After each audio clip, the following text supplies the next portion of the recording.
Meeting to order. First up tonight is the approval of the agenda.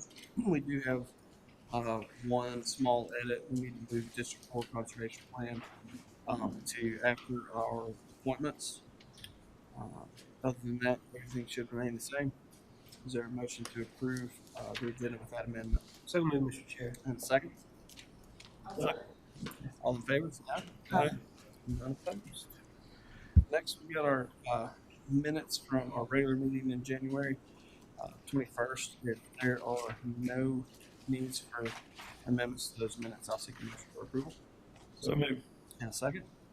Second. All in favor? None opposed. Moving on down to administrative reports. I was fortunate enough to go to the official grand opening of the pool. It was a great little event. A lot of staff, a lot of people. I don't know how many were there, but it seemed like a couple hundred. And then my daughter put on her bathing suit, and we didn't leave till 4:30. And it was a good day though. She was tired that night. And everything was just a wonderful looking facility. If you haven't been, please go. Any other commissioners have anything to report this evening? If not, we'll move on to. Do we have any informal public comments? Or county manager report? I'm sorry. Skip over it. I don't want to do that.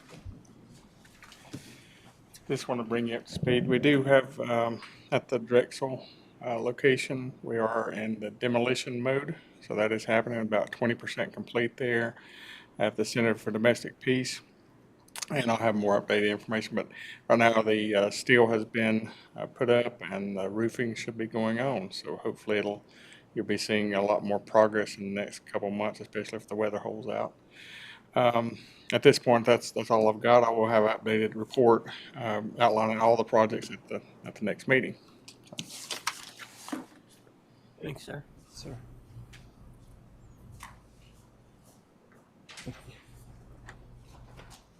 All right. First up tonight, we got Mr. Manning from, Manring from Twassa.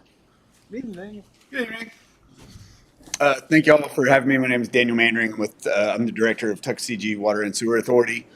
And every year we were formed in 1992 by Jackson County, Silva, Dillsboro, Webster, and Western Carolina University, sort of.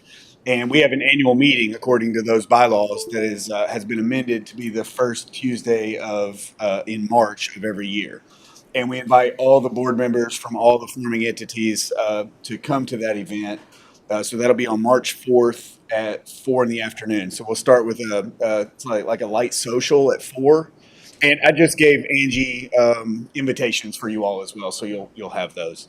But really, I'm just out. I'm going to all of the commissioners' meetings across the county to kind of drum up some interest from y'all, because I believe it's an awesome educational opportunity. We go over all things Twassa. So we talk about how we reformed, what we do. We talk about capital projects. We talk about how we grow. We talk about our revenues, some financial stuff, and that sort of thing. So that's my sole purpose for being here, is just to extend that invitation beyond just the letter you'll get from Angie. So that's all. Thank y'all. Yes, sir. Oh, can I make one more quick comment? On a personal note, I am on the Center for Domestic Boards. I'm one of their board members, and just want to say thank y'all for the support for that facility that Kevin just mentioned. It's really exciting, and I think it'll be great for our community. So thank y'all. Oh, nice. Looks Yeah, good. it is.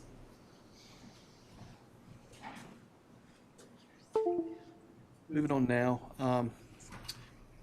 To item 2 is a resolution R25-01 approving America 250 NC Committee and Dr. Amber Albert.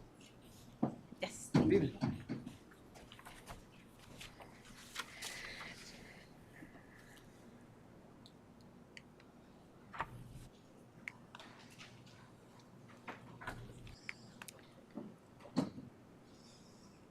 Okay. It is on. Now it is on.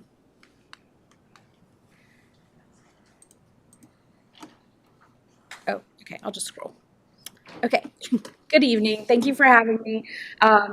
I'm just here today to thank you for considering the resolution for Jackson County to create a committee to celebrate the nation's 250th anniversary.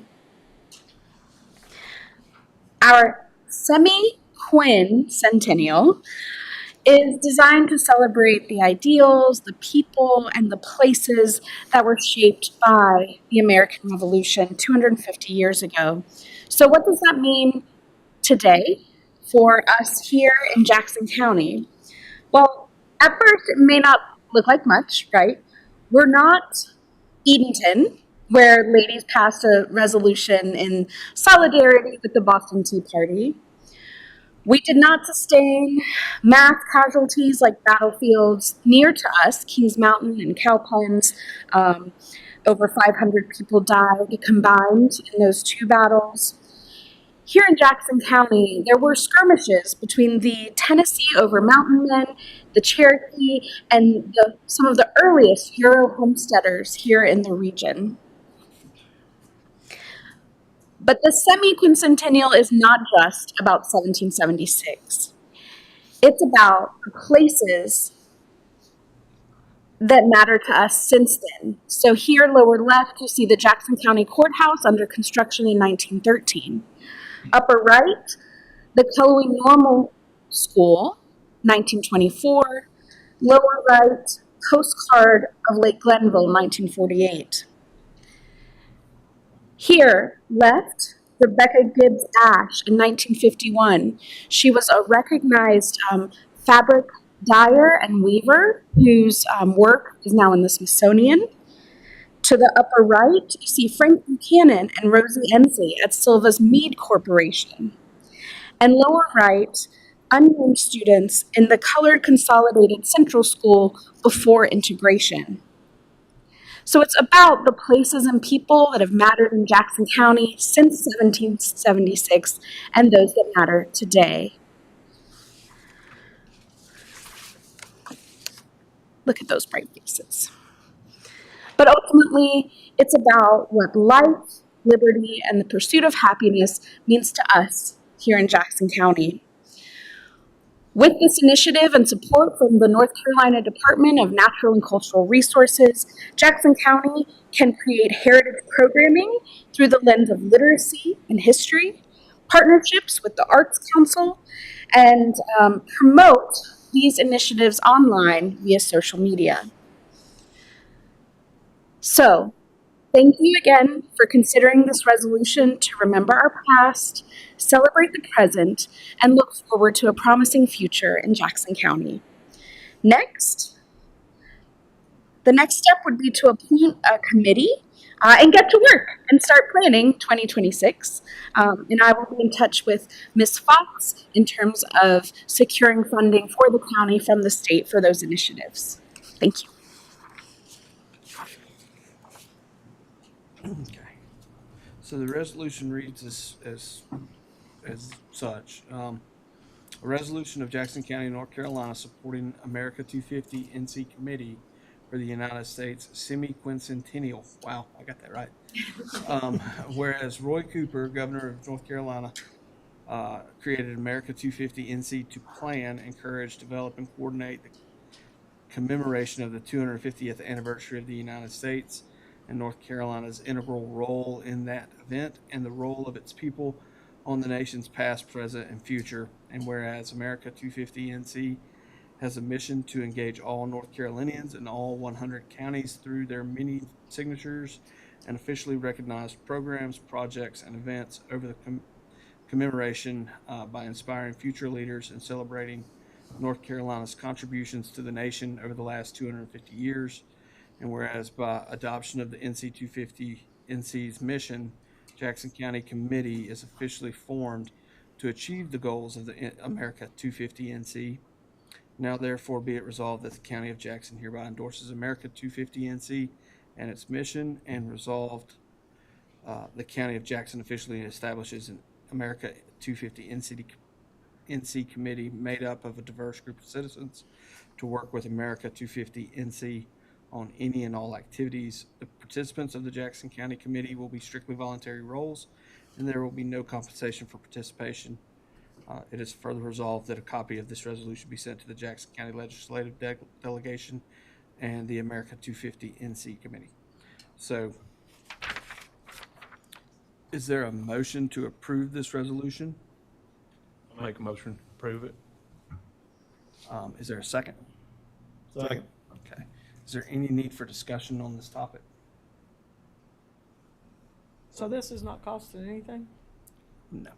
It'll be state funds, correct? And, How many volunteer positions how will many- be on the committee? That is up to the county. Okay. So I can send you an average of what other counties have done. that may be And good when you for us to say like a have. diverse group, what are you speaking of as in that? Oh, well, I have verbal commitments from the TDA, the library, folks who have said we're happy to help, SCC, Western Carolina. So that's all I mean by diverse. Just they don't all have to be museum people. Do you appoint those, or do we appoint those people to that committee? You do. I have some folks who have said I'm happy to help. Those folks are gonna come to us and I'll send you that list. Send us motions. Well, they need to fill out a volunteer application. Okay. Is that, Madam Clerk? Commissioner Jennings, yes. Commissioner Smith, Yes. Commissioner Bryson, Yes. Commissioner Hooper, Yes. Chairman Latson. Yes. All right, moving on now to some appointments. First up tonight is the Historical Preservation Commission. I believe Mr. Jennings had a appointee that was vetted and is prepared to join.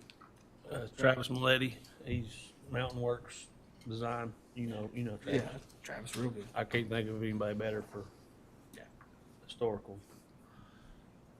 Is there a motion to approve Mr. Moletti? So moved. And a second? I'll second it. All right, Madam Clerk? Commissioner Hooper, Yes. Commissioner Bryson, Commissioner Smith, Yes. Commissioner Jennings, Yes. Chairman Latson. Yes. Next up is Recreation and Parks Advisory Board. Director Hopkins has written to recommend Mark Ellison for consideration on a second term. Is there a motion to approve Mr. Ellison? So moved. A second? Second. Madam Clerk? Commissioner Jennings, Yes. Commissioner Smith, Yes. Commissioner Bryson, Yes. Commissioner Hooper, Yes. Chairman Latson. Yes.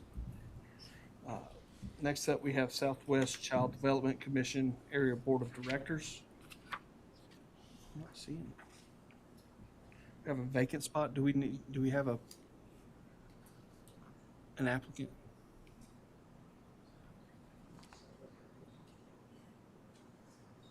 Southwestern Child Development Commission. Everyone, if you can go to the next one. Okay. Moving on now to Tourism Development Authority. We have one vacancy, and it was nominated or sent to us by the TDA. And that person is Mr. Falk. Mr. Breedlove has come tonight to kind of give us a quick synopsis of Mr. Falk if he wants to. If not, Yeah, as well. I'm sorry, who was the nominee? John Falk. I am familiar with Mr. Falk. That's not the nomination we presented, however.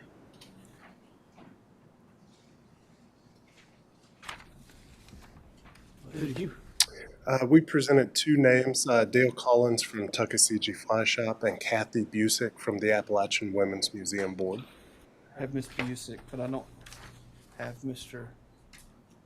Look at the last page of that, of what you have. You have the letter. Oh, okay. Perfect.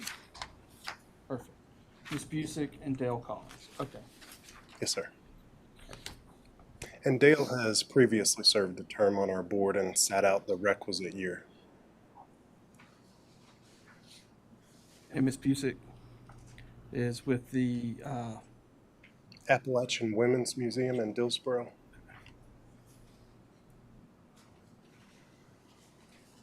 Any questions from the board about these appointees? If not, I'll seek a motion to approve Ms. Busick and Mr. Collins. There's just one. Just one position. Yes, sir. One vacancy. So we've got three to choose from. Count Mr. Falk, right? I don't know if Mr. Falk has gone through the, He's been vetted according to this. but not by the TDA. So, out of the two that y'all are recommending, one was Appalachian Women's Museum. Yes, sir. And then the other one, tell me. Dale Collins owns Tuckasegee Fly Shop on Main Street. Oh, okay, I know who you're talking about. Yes, sir. Collins. Collins. All right, is there a motion for Ms. Busick? Why has Mr. Falk not been vetted? Did Mr. Falk apply to be a member of the TDA? No, sir. Not that That's I'm why aware he of. did not get vetted. He's fine to serve as a volunteer for the county, but there's a separate application process for TDA. I don't think he knew that. We'd certainly welcome Mr. Falk. Yeah, I mean, we have another one available. Have the one, correct? Correct. One vacancy. Does Mr. Falk fall within Jackson? What is Northern Jackson? I guess what would be considered Northern Jackson hospitality and tourism So probably Tuckasegee on upward towards Cherokee. or Cherokee? They have to be a resident of those areas, Of is those that right? areas. A resident of Jackson County, a taxpayer, or or work for a business that remits property tax in Jackson. Yes, sir. So the North Jackson, He falls within that. He lives in Silva. okay. B&L. And then he's got that. Applegate in. Yeah, Applegate, Applegate, that's yeah. it. Do we need to, what's the timeline for the TDA vetting process? A week? So we seek out the nominations. Last time we sought out 5 different individuals. We received 2 responses from Ms. Busick and Mr. Collins. Then we give them the background check form. Those have to go through Angie. She lets me know once they're processed, usually about a week or 2, would you say, Angie? And then once I get the okay back, then our board chair sends you guys a recommendation. So, Would be our March if we waited. no, we did it the last meeting in Feb, February. yeah. I mean, he's already had the background check, so. He's just got to go before their board. Okay. Would you like to take Mr. Falk's application back to your board and go ahead, and that way we can have all 3? Sure. Then we'll table these nominations until our next February meeting. Okay. Thank you. The 18th, right? Yes, The 18th. 17th or 18th. The 17th isn't Angie. February 18th. 18th, okay. I'm familiar with Mr. Falk, and I think as long as he's able to make the meetings, I don't see any issue there. Okay. Yeah. Thank you. Yes, sir. Thank you. All right. Did we have any? Christy Paxton with Mountain Projects is the recommendation from Chris Weatherford, and that is who normally recommends for that.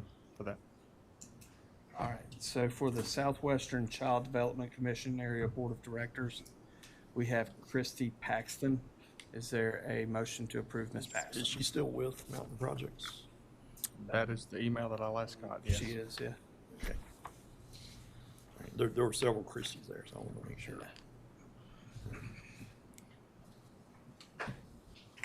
So moved. And a second. Second. Madam Clerk. Commissioner Hooper, Yes. Commissioner Bryson, Yes. Commissioner Smith, Yes. Commissioner Jennings, Yes. Chairman Letson. Yes. All right, moving on now to District 4 Conservation Plan update. And Mr. Carson. Good evening. All right. Let me make sure everything's working right. Okay. Great. Awesome. Well, first off, thank y'all so much for inviting me here and giving me a space in your agenda. I know your time is precious, and you've had a lot to do on your agenda. So I thank you for giving it to me here, and I promise I'll be efficient with it so that I don't waste any of yours. And so I'm here today to talk about the Jackson County District 4 Conservation Plan. And before I do, I just kind of want to show you a little bit of what I'll talk about today. This is brief, I'm talking maybe 15 minutes max. And before I start, I want to acknowledge a couple things. So I want to thank you, commissioners, for inviting me here. I want to say congratulations to the new incoming commissioners on your recent election win. And I appreciate all of you for what you do for the people of Jackson County. And I admit, I'm not a resident here, but I have some near and dear friends who are. Some of them are in the crowd today. And I also am grateful and thankful to do a lot of work here, professional work here. And so I value it a lot. I consider it a second home, and I appreciate what you do. So thank you. I'd also like to take a moment to make an Indigenous Lands acknowledgement. We do this at a lot of our meetings, and I just want to acknowledge that this meeting is being held on the traditional grounds of the Cherokee people who have stewarded this land throughout generations, and we pay our respect to elders both past and present. And also, I'd like to acknowledge the significant event that was Hurricane Helene. It caused widespread destruction in our region. Jackson County was not spared, and we are sending our hearts and our minds out to all the folks who were affected in this county. Property has changed, been damaged, and a sense of normalcy is maybe not there for a lot of people. So we recognize that, and we also, as scientists and progressive thinkers, we also would be remiss if we didn't recognize that the opportunities in this challenge. We are fortunate to witness a geologic scale event in our lives, which is not common, and we can learn a lot from these events in spite of their tragedies. And I think we can take that education and build it into the way that we shape our communities moving forward, and hopefully seek resilience, so that if and when storms like that do come through again, we're more prepared. So just wanted to acknowledge that this storm has had a lot of effect on a lot of people, and those of you in this room who's affected, we're here for you. So just a bit of background. I'm preaching to the choir here, but Jackson County is, from a natural resources perspective, a phenomenal county. And I would say it's probably one of the premier counties in Western North Carolina and maybe across the state in terms of its biodiversity and its significance. And I also acknowledge that Jackson County has a wealth of farmland, forest land, rivers, streams, valleys, beautiful vistas, all of these things that we all hold near and dear to our hearts. They help make Jackson County what it is, and we think that they should be celebrated, and I hope that all of you do too. You live here, you love here, and driving around and seeing the landscape unfold as you do is a pretty amazing thing. So there's a lot here that is worth protecting, and that's what this conservation plan effort is about. In a nutshell, the purpose of this district-wide conservation plan is to assess conservation priorities of the townships, the 6 townships that comprise the district, to generate supporting policy recommendations to protect their rural and scenic character, and to balance the conservation of their important elements with the development of the region. People need places to live, and this place is special to all of us. And so finding balance between those two things is what this plan seeks to do. So to frame it, a lot of you know what Jackson County looks like. We just saw a map from the, I'm not going to be able to repeat it. what was it? How many years? What was the term? Semi-quincentennial. Semi-quincentennial. Saw some great maps in that presentation showing the county as a blob. But here we are. If you look up, you can see Jackson County with the District 4 highlighted in red. And this map is pretty important because all the other districts in the county are added up, do not equal the acreage of District 4. It's almost 170,000 acres. You add up the rest of them, it's just under 125,000 acres. So a lot of land contained within this area. Zooming, just kind of to remove some of to zoom in and remove some of the inner lines. This map kind of shows place names, areas, shows national forest lands in green and other things. It shows the township of Cashers, Highlands perspective. So just to kind of set the scene. And then this next map shows a little bit more detail with roads, shows some interior lines, and really gives you, from north to south, the flavor of what comprises District 4. It's starting in the north, it's Caney Fork Township, River Township, Canada Township, Mountain, Hamburg, and then finally Cashers in the southern end of the district. So a lot of land, a lot of places, and a lot to talk about. A little bit about the way the project is organized. I represent Equinox. I'm the senior ecologist there. Equinox is a company that is, in our minds, and it's been validated through work with the county, a trusted partner. We have done a lot of work with Jackson County and a lot of entities within Jackson County. Bridgeport currently, you can see unfolding. We have worked with Mainspring. We worked with the town of Silva and the Pinnacle Park Foundation to help them with that wonderful property there. So we are the lead consultant for this project, coordinator, and we're responsible for project management. Mountain True is the client in those terms, the financial agent, and the community conduit. So Callie Moore, representing Mountain True, is the lead. And then we have a steering committee comprised of the list of people that you see there. I will spend some time later in a later presentation to introduce those folks. You may know some of them, may not, but that core group of people is designed to communicate, participate, promote collaboration, review, provide comment, vet stakeholders, and to remain active and engaged throughout the process.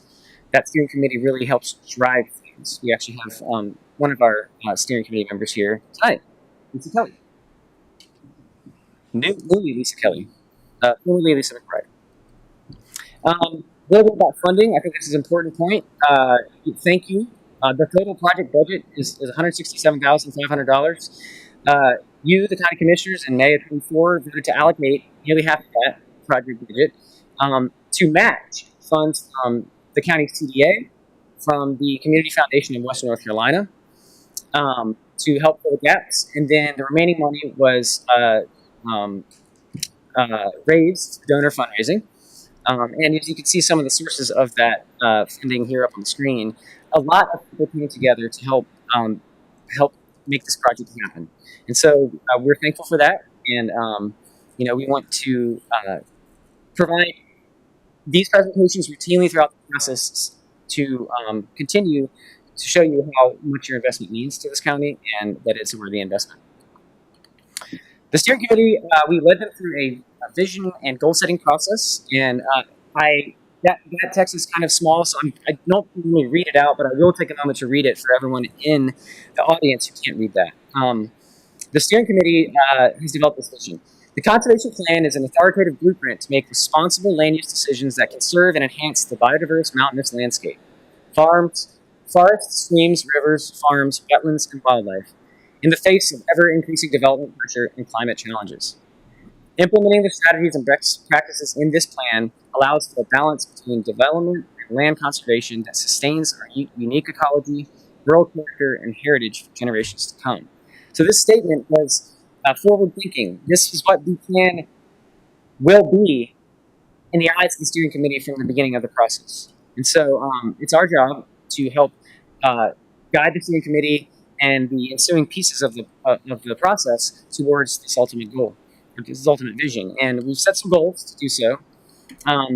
to protect natural and agricultural resources by conserving and sustaining sensitive areas, farms, working lands, landscape integrity, and natural vistas, to promote economic growth for farmers in the community by prioritizing farmland preservation, to protect natural and beneficial functions of watersheds, to advance resilient development and open space strategies to adapt to future climate impacts, and to empower communities to educate people to be stewards of the land and to embrace Southern Appalachian natural and cultural heritage. A lot of our steering committee members represent a diverse set of groups, and what you see here in these goals reflects several intense working group sessions to kind of distill on what the purpose and the goals of this plan will be. So this is a collaborative effort leading to these goals. The schedule here, I'm going to put this up and show you this a couple times with some different identifying marks on it. But as you can see, we began this project back in, we finished scoping in September and a contract was signed at the end of September. We began steering committee meetings in October of last year, and at the same time, we have project download sessions. We were gathering information from project partners. We have kickoff listening meetings. We acquire data, conduct desktop analysis to make maps and other other assessments. And we've looked at county ordinances, done case studies, and are continuing to work on a suitability assessment for conservation and land development, which is basically a mapping model that helps identify areas more suitable for conservation or more suitable for development. If you can see on the process, we meet monthly with the steering committee. They're virtual, except for quarterly meetings are in person, and they're 2 hours. And so we spend time in interim monthly meetings working through the drafts that we're sharing with the steering committee, working with the kinks, helping develop and engage stakeholders, and those happen on a monthly basis. We meet with the steering committee. We also have stakeholder engagement meetings planned. Stakeholders are the next level down. So there's the steering committee, which guides the process. The stakeholders are trusted members of the community that are designed to be conduits to help convey information from this planning process to the public. They have a stake in the game. They represent one of 6 different sectors, and I'll show you a little more information about that as we move forward. But we will meet with those stakeholders twice over this process in a focus group setting, and they will help inform this conservation planning process, and also will help us to communicate with the public as we move forward to have 2 public survey sessions, one in March and another in July.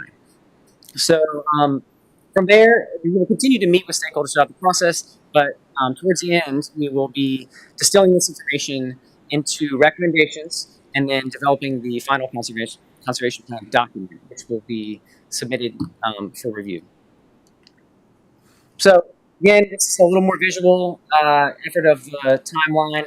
It just kind of shows the roles here. We've got the steering committee, the key stakeholders and strategic partners, and then the general public. So the steering committee makes decisions and helps guide the process, engages stakeholders who are parties with stake in the game. It could be local officials, businesses, land trusts, farmers, developers, people in real estate industry, and other folks within the townships. And they bring their expertise to the table. They bring their experience, the trust in the community, and they are designed to help send out the message once it comes time for a public survey, because we're trying to get priorities from each one of these levels. As we move through the process, we will engage the public, we'll gather that information, assess it, and ultimately the final document will be a blend of information we collected at the front end, analyses, public engagement, and recommendations. So, where are we at? We've made a lot of progress. We are currently finalizing the draft of the ordinance review. We will meet with local officials to talk about the ordinance review, specifically with Mike Kosten. once that draft is finished. We also have some pro bono, a lawyer who has offered pro bono assistance to review these ordinance reviews and case studies. His name is T.C. Morphus, and he is out of a firm out of Catawba, but he has roots in the mountains here, and he has expertise in case study and ordinance review law. And so he has agreed to donate his time to review and provide input regarding, legal implications of some of the recommendations that we may be making. So we're in the middle of that. Excuse me. These ordinances that you're putting together will be ordinances for people that own land in Jackson County? No, these ordinances are reviewing existing ordinances and summarizing them. So the existing ordinances in the county the purpose of this plan is not to generate legal ordinances to apply to the county. It's to generate recommendations for you and for county planning to make informed decisions on conservation and land development moving forward. So our role is not to generate legal ordinance or code. Okay, and back on page 14, what did you mean by climate impacts? Climate impacts, that term was developed by the steering committee, and really that climate impacts means impacts from the climate that we're experiencing. And so I think for a most recent example, To paraphrase, it'd be like climate change? No. The climate impacts are impacts to the physical land from climate events. Okay, It's like the hurricane when it washed everything away. yeah. Sure, that's the most recent example, but there's all sorts of things. Yeah, those types of oil events are tough on the land, so ensuring that it stays healthy. Just things that are considered during that ordinance review. These are all existing areas of review that we've looked at through the ordinances. There's all sorts of things that we think Jackson County has a robust set of ordinances, and we think that that there's a lot there to help with protecting the environment. There's also a lot of small districts and small commercial areas and little fragmented areas that have interesting elevated levels of ordinances or elevated levels of standards. For example, the 441 Gateway District is coming in off US 441. It's one of the oldest districts in the county, and it's designed to help people feel great about coming into Jackson County on 441, so that they will want to buy a second home here. We can tell how well that gateway has worked. Because a lot of people are coming to this area to love it, and maybe to build a second home here, or to even build their first home here. So we're also working on case studies, and I think it's interesting. Like in a case study, it's ideal if you compare an apple to an apple, but there's not a lot of these conservation plans around in the United States. They exist at different scales, in different geographic regions, and so rather than an apple to an apple, we have like an apple, and then we have a core here, and a piece of the peel here, and a stem here, and a seed there. And so we're pulling little bits of information from these examples that we feel have done a good job protecting their character in making these conservation-based plans. This list of plans here, these are all the types of things that we're considering within the Southern Appalachia geographic region, but also we're considering looking at communities of a similar size completely outside of this region, because there are dynamics that exist in those communities that are emulated here. And so we didn't want to restrict our geographic focus just to the Southern Appalachian communities. We think it's important to consider how other communities have experienced growth and change. Stakeholder and public engagement, we are hot and heavy right now. We have finalized the stakeholder list. We have begun marketing those key stakeholders. As you can see here, the 6 different focus groups that we have, that we've put these stakeholders into. We've got agriculture and forestry, conservation, industry, recreation, economic development, and tourism. We've got local government, nonprofit, education, and cultural, and then we've got a real estate development focus group. Each focus group has at least 5 stakeholder members on it. Those were vetted through a very tedious process over the last month and a half. Each one of our steering committee members took charge and assigned themselves a contact role and successfully garnered 34 out of the proposed 36 stakeholders. So I thought that was a pretty successful effort, and I'm proud of our steering committee. It's not easy to get people to agree to participate in something like this, and they've done a wonderful job. And I think the diversity of groups that we've marketed is representative of the district and the county, Broward County. Moving forward, in the final weeks of this month, we'll host those focus groups. We'll gather information from them. We'll send out questions to them and have them respond, and then we'll meet together and all hash those out over an hour and a half period. And so we'll have those focus groups back to back. So there'll be 3 per week. We'll knock them out, and that information will be fed moving forward into the public survey development. We've started framing that. We don't think that we're ready because we're going to receive some really important information from our stakeholders in these focus groups that we need to bake in. There's considerations that the steering committee and us as the project manager don't need to make on our own. We need to iterate. We need to ask these people to tell us what their community says, what they experience on the ground, and that will help build a kind of a more diverse and robust public survey. So, upcoming events, I'm just going to leave it here. We've got... That's funny. Sorry about that. I just want to show this schedule timeline. We've got public meetings coming up March and July. We've also got continued stakeholder meetings or steering committee meetings every month, quarterly in person. So we've got a bunch of things lined up as we move through this spring into the early summer. And as we continue down this road, we hope to come back here and give you guys a progress update, and hopefully we can show you just how successful and important your investment has been. So now I'd like to take just a little bit of time, however much time we have, for some question and answers or discussion, if that's appropriate. Where are we planning on holding the public comments or the public engagement? We haven't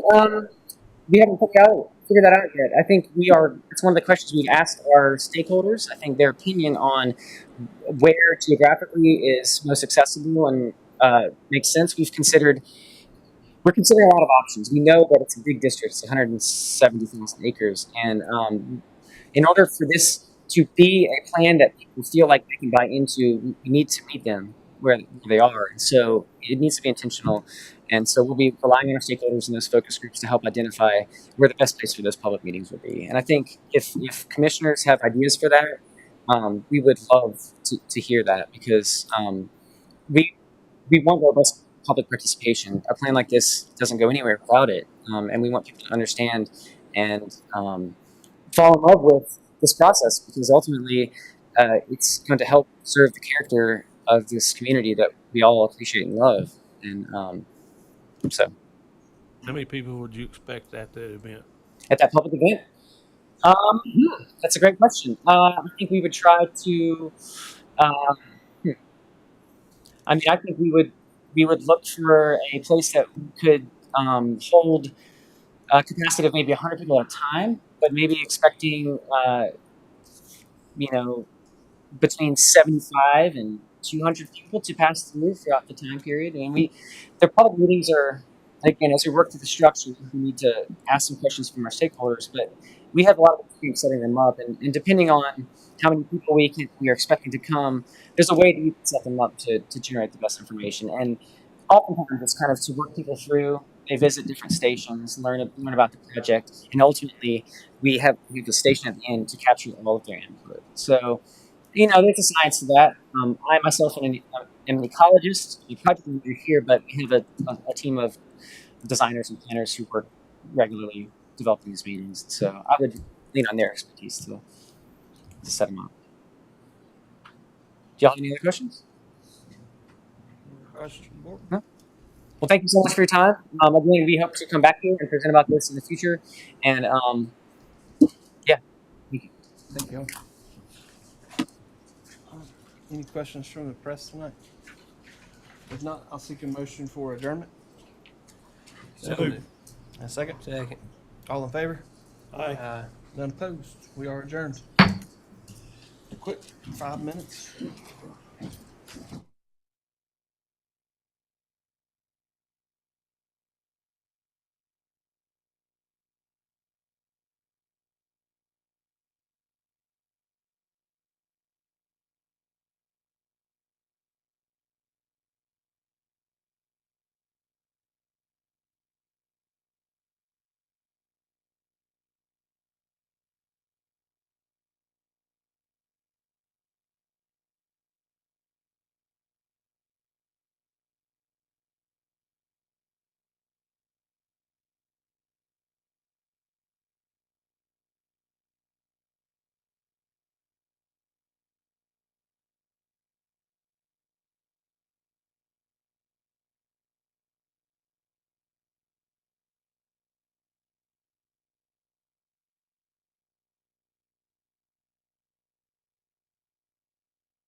First up tonight, we have Glenville Cashers Rescue Squad, and Mr. Turner and Mr. Stewart are going to.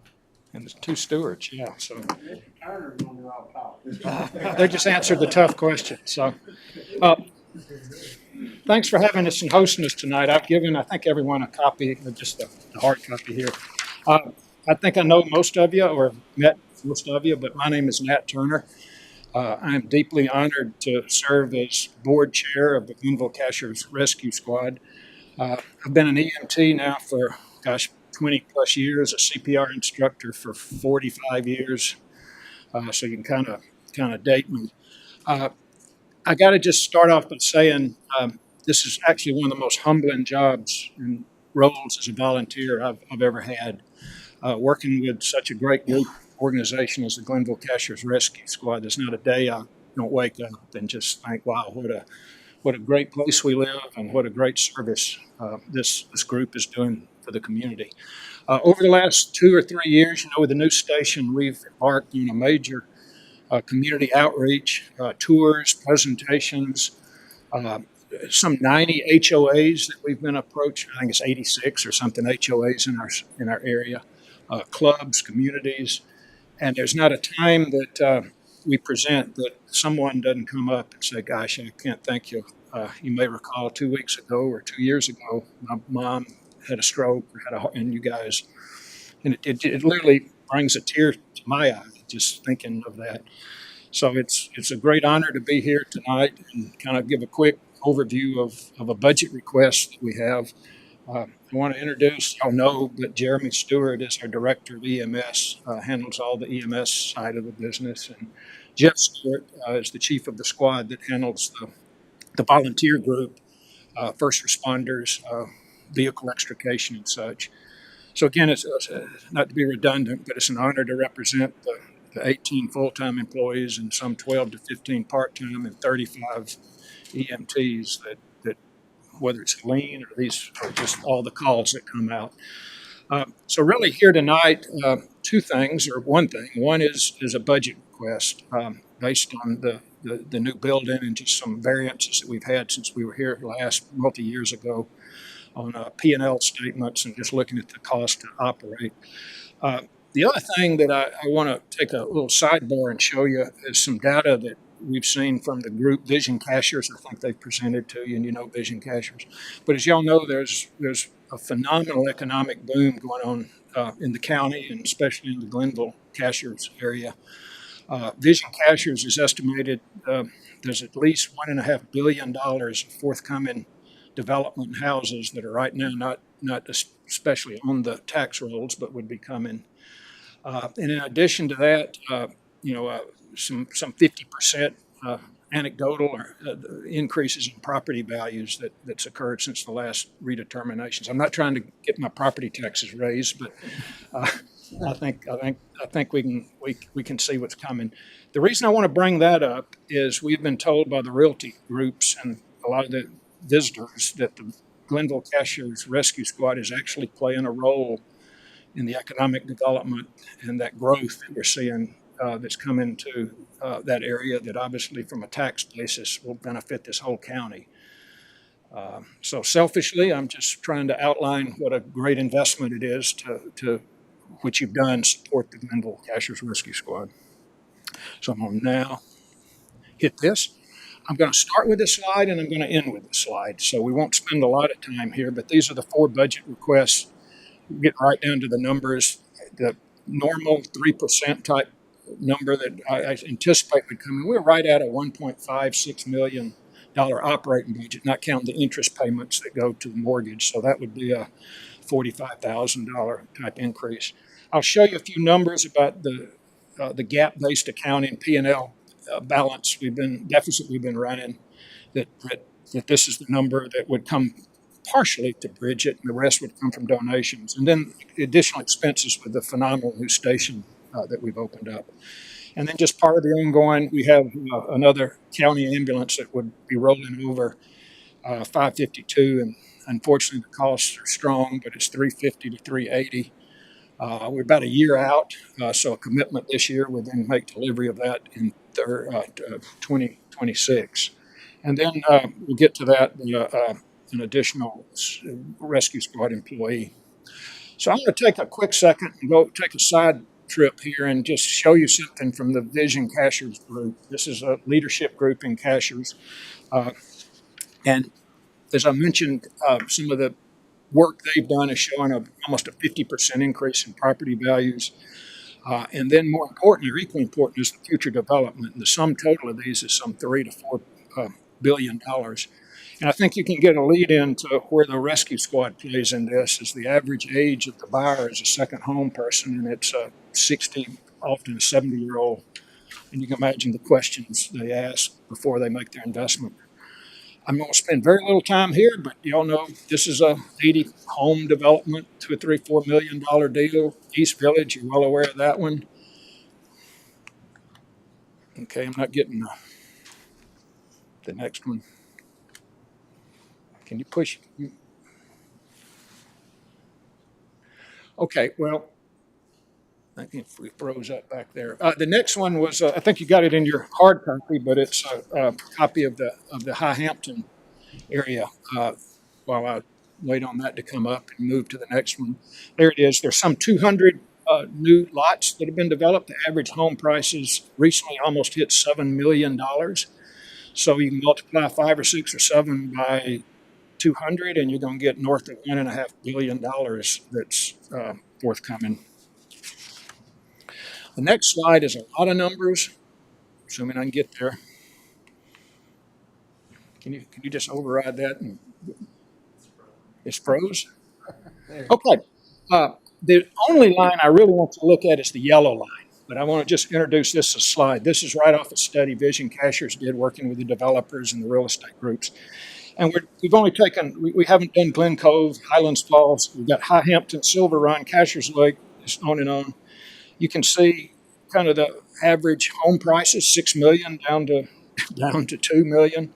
And then those are the projections of the houses that would come online for the next 5 years. So just conservatively taking those numbers, that is rounding $1.5 billion of development that's getting ready to occur that's not on the rolls right now other than just the latent property values. I may have the numbers skewed a little, but I think this is conservative using the current millage rate. That would produce some $22 million of tax income to the county over that 5 years. I'll leave it to y'all and to look at those, but it's definitely driving 6 or 7 million, and that's in addition to the 50% uptick that the original property values. So here's a study that Vision Cashers did, and I think this will now lay the seed for what I've now learned Vision Rescue Squad plays in this development. A survey was asked to develop visitors, buyers. What is it that you worry most about when you come to Cashers, and what are you looking for? Without a doubt, number one was health care. Again, we're looking at 60, 70-year-old folks typically doing this. The other one was internet, and then it's just a great place to live and such. The demographics are 60 and 70s, and we've been asked to come to numerous presentations and bring potential investors by the rescue squad. Is 1,000 tours that we've done, and I can't tell you how many times I've heard the case. You know, my wife has got a cardiac condition. Help me understand what would happen if we bought a house here and we moved here. And so what we've done is tours, presentations. We're educating the folks on what happens when you call 911, why you should call 911, the services are provided. And I can tell you, when people see the quality of this operation and they leave, they say, boy, that is comforting to know that we've got such a great organization in this community. The other one was ER, and I don't know if y'all knew, but the Highlands Cashers Hospital, HCA, was just ranked number 1 for customer satisfaction out of the entire 248 in their chain. So that speaks well for the medical as we address it. Okay, I mentioned cardiac, didn't I?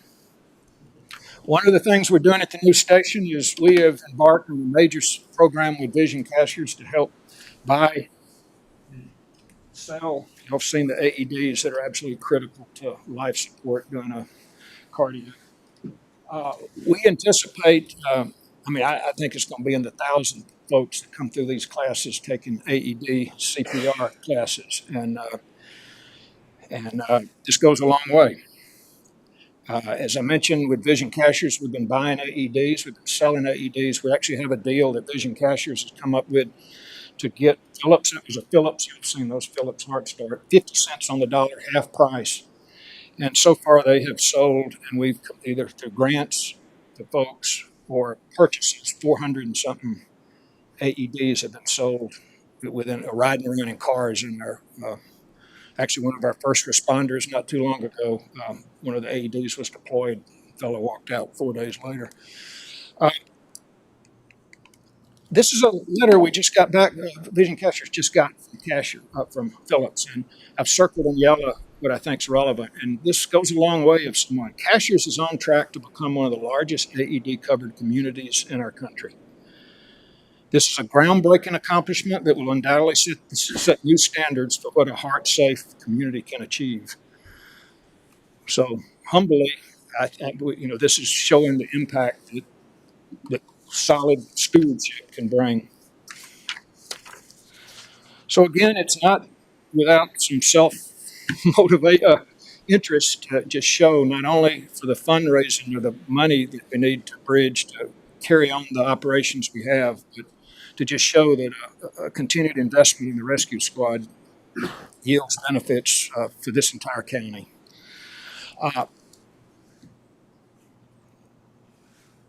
Where'd that one go? Oh, there it is. This is the new station. We'd invite you to come down. Mark's been there a few times.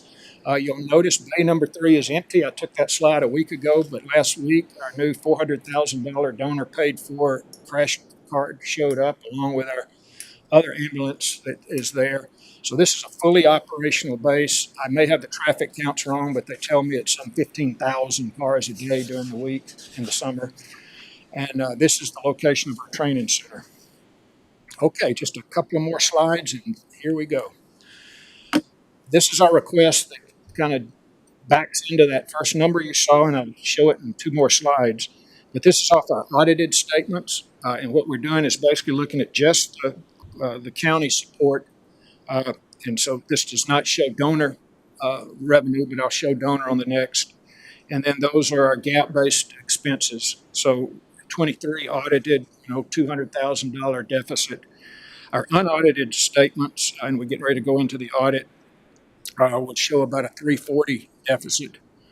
And then if we simply add 3% to the 24 budget, and we add what we think will be $75,000 additional per year to maintain the quality of that current station, that puts us at a 400 and something dollar deficit. So respectively, we're asking for the 3%-ish. That's y'all's call as you're working on it, which would be 40 or 50,000 plus the additional 240 or 20 a month, which would raise right at 290. And that comes a little over half of this, but our commitments to continue using donor money. But we just simply need additional support from the county. Speaking of donors, I want to just show you that we have had a major donation drive in the last year. It's easy-ish to raise money when you have a building, but a year from now, when the building's been there, it gets a little more difficult to raise funding. Our building came in a little over $1 million over the budget we put together almost 4 years ago, and we did not come back to the county. We raised that money out of the community. So, and I also want to just report, as y'all may know, working with United Community Bank, we've got a 3.65 interest rate negotiated with the tax credits that they got. And at the time, mortgage rates were 6. So again, a little bit of a plug, that 3% variance is saving the county. This is significant. I mean, that's a phenomenal rate. And we worked extensively with Darlene and Heather at the time getting that shored up. So that's $1 million and change that we use donor money for. We just, as I mentioned, the new crash truck, we now have 3. 107 and 64 East and West can be a dangerous place. Some 300 car wrecks.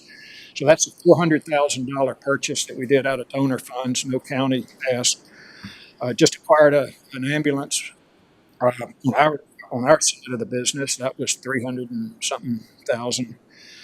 And then, as you notice, the operating loss that the donors on that previous slide. And upcoming, we need to upgrade Station 1. We got some issues there. It's been 30, 40 years, and that's going to be paid for with donor money. And then we need, obviously, with this major push we have on cardiacs, the auto pulse, which are the auto CPR machines that are life-saving. That's 100 and something. So that's our commitment there, to use donor money to continue doing that and to kind of match the bridge that I showed on the deficit. So slide final is this. You've got that in your that's our request. And thank you for being here for us. How many ambulances does Mission have in Casters and Level? Mission? Is there any in Highlands? They service the hospital, but they all based out of, Mission. Actually, they used to keep one in Franklin, but I don't even know if it's there now.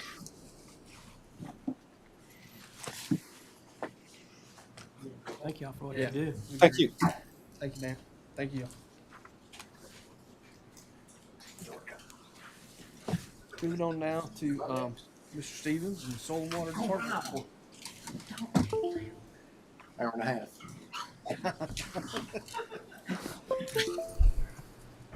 Well, I'm Barry Stevens with the Soil and Water Conservation District here, and thanks for having me tonight. And Stevens Logan.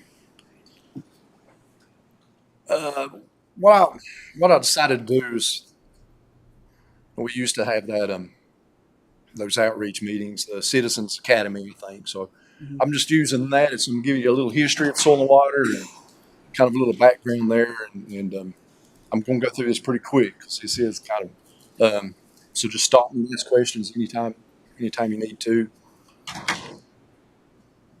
Logan. Come on, Logan. Come on, Logan. I think we see a budget request in the future for faster PC. So, background with soil and water, back in the early 1900s, that's 1020s, golly, 1920. Farming's all there was back then. But wheat, especially out west, wheat was going everywhere, shipping it everywhere.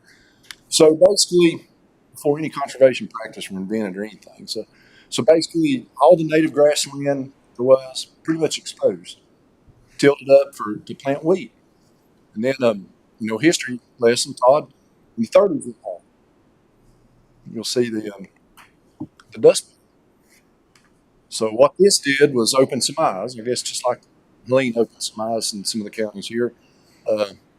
This disaster opened some eyes. And it happened to be a North Carolina native, Dr. Hugh Hammond Bennett, that urged Congress back then to start the Soil Conservation Service. We got to start doing something to save our soils.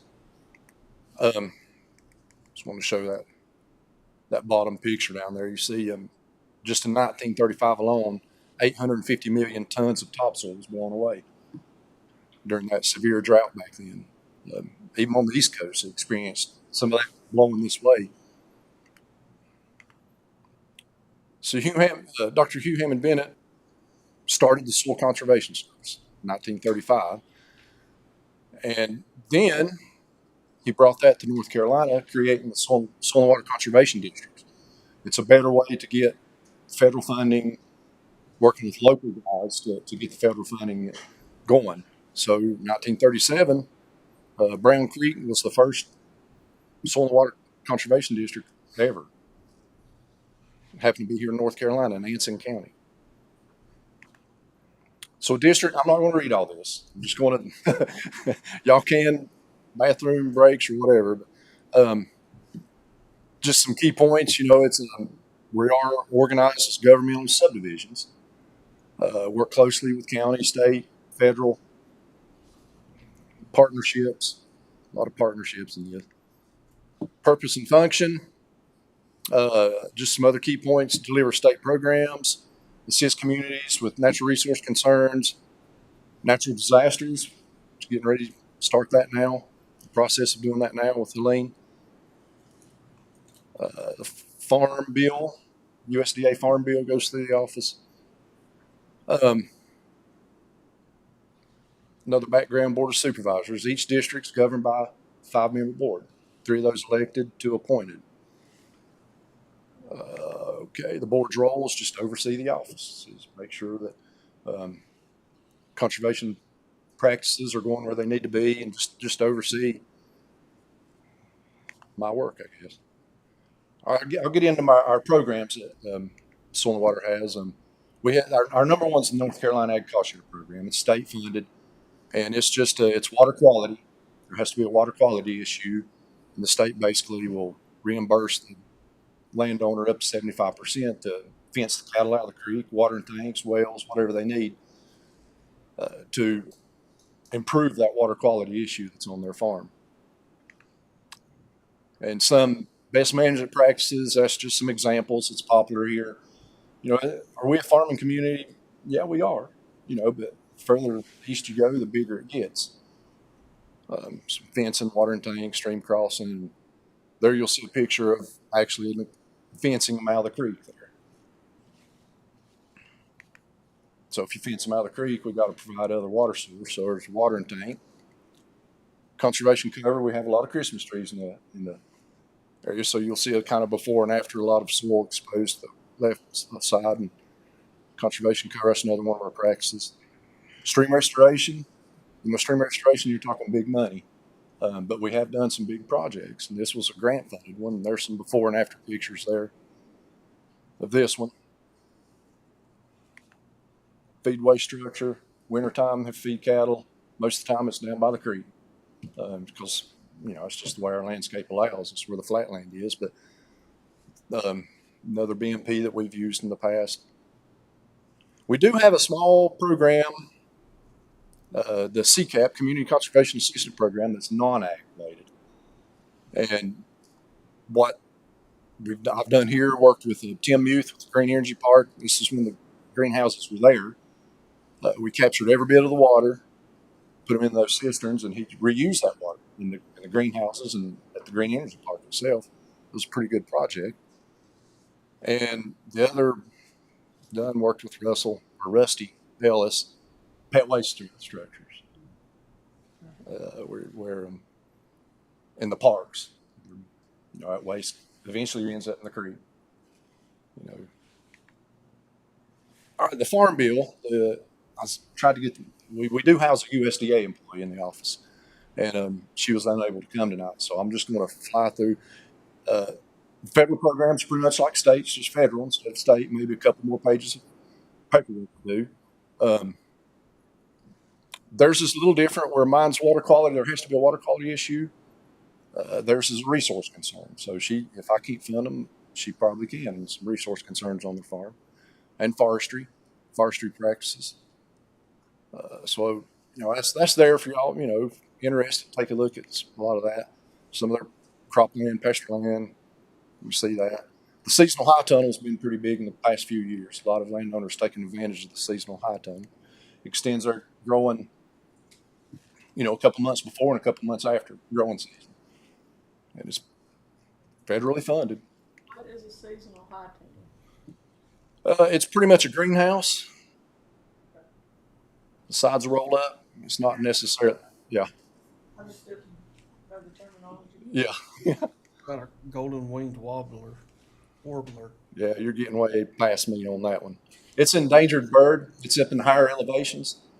And since it's protected, they've got some programs to help promote that for landowners. She's actually worked with a couple landowners up in Cashers and stuff to plant stuff that attracts that bird. Yeah. That might be a good planning project for Mike. Oh, yeah. Coming up on topics here. Yeah. Mike needs more.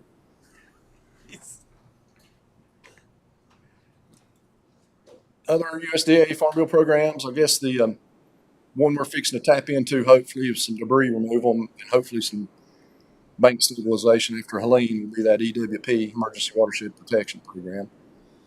Kevin and I just sent that letter in, so what FEMA doesn't get, hopefully we can get, EWP will fund that. if y'all are doing these like stabilization, putting them back like the banks and stuff, do you, since it was caused by, the hurricane, do you have to go through the Army Corps of Engineers to do all that too and get permission? What about, does a private homeowner, like, let's say they had a washout, and it's kind of in a transitional area, like an easement or a side of a road, that they've noticed, they need to let you know so that they can Yeah. for that program, or is it basically kind of EWP is it's federal and it's defined by whoever's there at the time. Yeah. 04, we fixed so much stuff in 04 after. If it's stream damage, we fixed it. It's a little different this time because somebody else is running it. So they're pretty much sticking, seems like, to the emergency water. There has to be imminent danger of livelihood. I don't remember the definition exactly, but there's so much debris in these counties. Ours is minute compared to the other counties. And a majority of EWP funds are probably going to go to debris removal. Yeah. And hopefully the state can come back, and if there's some stream damage, that we're hoping the state funds that they're going to throw into this will help with some soil loss and stuff. So. We also house the Farmland Preservation Program. EMT, he's talking about all these developments that's projected coming. At one time, that was farmland. I'm not going to dive into this program big because it's a whole separate thing. One thing I want to say is farmland we're losing farmland at astronomical rate, North Carolina.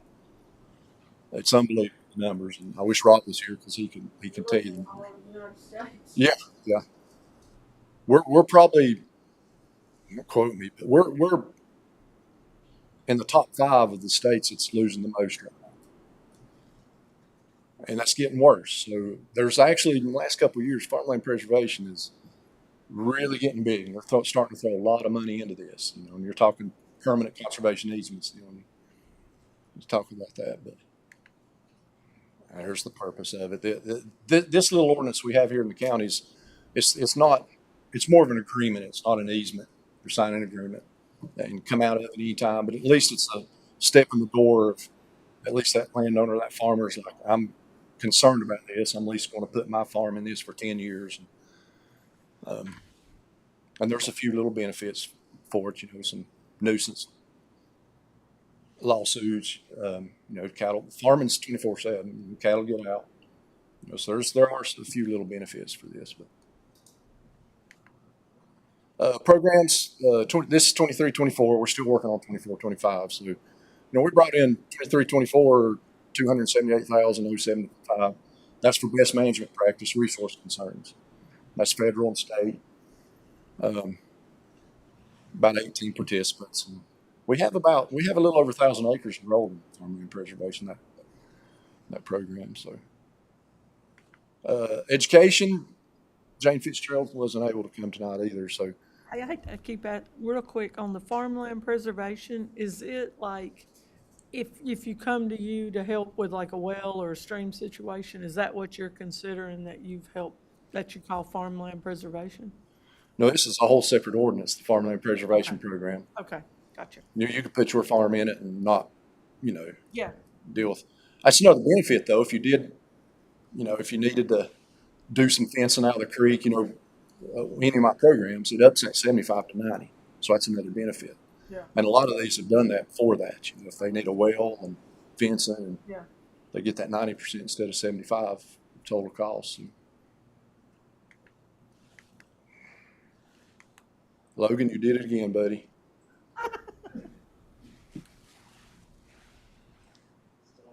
The education program, Jane's an education coordinator in the office.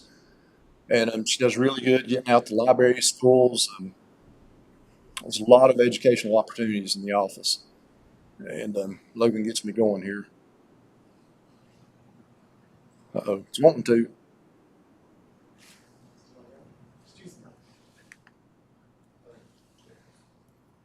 So I'm going through this pretty quick. Like I said, our bread and butter is our 5th grade conservation field day. We have a field day usually in April, every single year, every 5th grader. Well, Blue Ridge is coming this year. It's the first year they're coming. Of course, they're all invited, but so I look forward to seeing Blue Ridge down there, and we have it up at the Tuckasegee Park. The kids rotate from. There's some pictures. Rotate from station to station. Balsam Preserve there. They send somebody down with all their animals. They've been a really good partner in this also. And they just go from station to station, learn benthics, aquatics, weather, just whoever's doing a station, but natural resource type. Camp Wild also was Jane's own personal summer camp for the office until COVID. COVID's changed a lot. And I don't know, as soon as COVID was over, we still, golly, no kids want to do anything, it seems like, having trouble getting students to get involved with. Yeah, and that's Camp really Wild. sad. And it's I mean, I enjoy it. Week long, you're out hiking, showing them things. We actually hire a environmental educator to help us with this and to be our lead instructor. So hopefully, we try every year, and hopefully that'll start picking back up. Contests are real big in our office. They have state contests, poster contests, and it's according to what the topic is. If it's watershed or there's some of the posters we've had. Protect our soil. So that year's the theme was soil. Watersheds this year. Protect your watershed. So, and that top poster there, I think, came second in state. They'll do an area contest, and then the winner of that one goes on to state. So it should have won, I thought. Envirothons and other educational programs, mainly middle school and high school competitions. There they are. This usually in Haywood County, they'll have this, and if they win the area, they go on to the state. Win the state, they go to national. Actually, there's teams in the national from China, from everywhere, Canada, come to it. It's pretty big. The RCW, the Resource Conservation Workshops, at NC State. So any high schooler that's definitely wanting to get involved in natural resources, they'll hit us up and we'll send them to this Resource Conservation Workshop. There they are. It's pretty much the same deal, learning about the resources. Went after some grant money. This has been a while back, but to get some equipment rental. There's nowhere. Nobody can go rent a seeder anymore. A lime spreader anymore. So we've got the bulk lime spreader, and I've got a conservation seeder. Also have a sprayer and a fertilizer spreader also, but just to try to help out the local guys. I guess Jonathan Creek, you might could still do that, but I think it's good. just a few of the other duties. I say a few of the other duties, but this takes a lot of time, especially after a big rain event or something. We get all the calls for my roads washing away, my banks washing away, and usually go out and try to help them all I can. All right. That's as quick as I could do that. I know it was fast and a lot. So You get a racist cup. Yeah. Thank you, Barry. Thank you. Yeah. Great information. Next up, we have Ms. Crumpler from the VA, Veterans Office. Good evening, Chairman, Commissioners, Mr. King. So I'm partial. I think I have one of the best departments in the county. It's very humbling and very honorable to be able to do what I do. I want to just give you a little background about myself. I am the only veteran service officer in all of Jackson County. I do serve and I hold a VA power of attorney for over 3,500 veterans in Jackson County. I've lived here all my life. I have 9 family members who are veterans, and my father is a Marine who's sitting behind me with my son, Cody, my biggest fans. I am state and nationally certified in what I do. I am a Blue Ridge Honor Flight Ambassador Guardian, so I fly with my veterans to Washington, D.C. I received a program graduation in 2018 from the Veteran Support Specialist Program in Psychology from the Duke University School of Medicine. Sorry for all you North Carolina fans. I hold 7 accreditations in 7 different military organizations with the General Council in Washington, D.C. I am one of the 5 veteran service officers in the 7 western counties that hold a cross accreditation for the North Carolina Division of Military and Veterans Affairs in the Veteran of Foreign Wars. As of November 22, I conduct my own appeals in my office, so where they don't have to travel to Washington, D.C. Or the regional office. I try to conduct those and try to have those denials overturned. And I am the only VSO in the 7 western counties that present quilts of valor. So that is something that is one of my biggest legacies that I do in the office. So the Jackson County Veterans Office is housed in the Department on Aging. If you guys have never been there, it's a beautiful, beautiful building, and we offer lots of services there. But my office is housed there. So for the citizens of Jackson County, the Veterans Office is dedicated to supporting veterans and their families with comprehensive benefits, health care, and community resources. So our services, their service is our mission. So we want to make sure that they, are explain their benefits and that they come in. And one of my pet peeves is they come in and they're like, well, I don't think I deserve that, or I'm not going to ask for that. And I'm a force to be reckoned with when they come in. So I try to make sure that they apply and get all the benefits that they deserve. So as far as the VA, can you go to the next slide? Yes. So VA in Jackson County, Mr. King is my direct supervisor. I do have a supervisor at the VA that I have to answer to as well. The Veterans Benefits Administration is not the Veterans Health Administration, but we do help the veterans apply for VA health care benefits. I am employed and paid by Jackson County, not the VA. I am a legal representative and a certified veteran service officer through the U.S. Department of Military and Veterans Affairs in the North Carolina Division of Military and Veterans Affairs, which is housed in the General Council in Washington, D.C.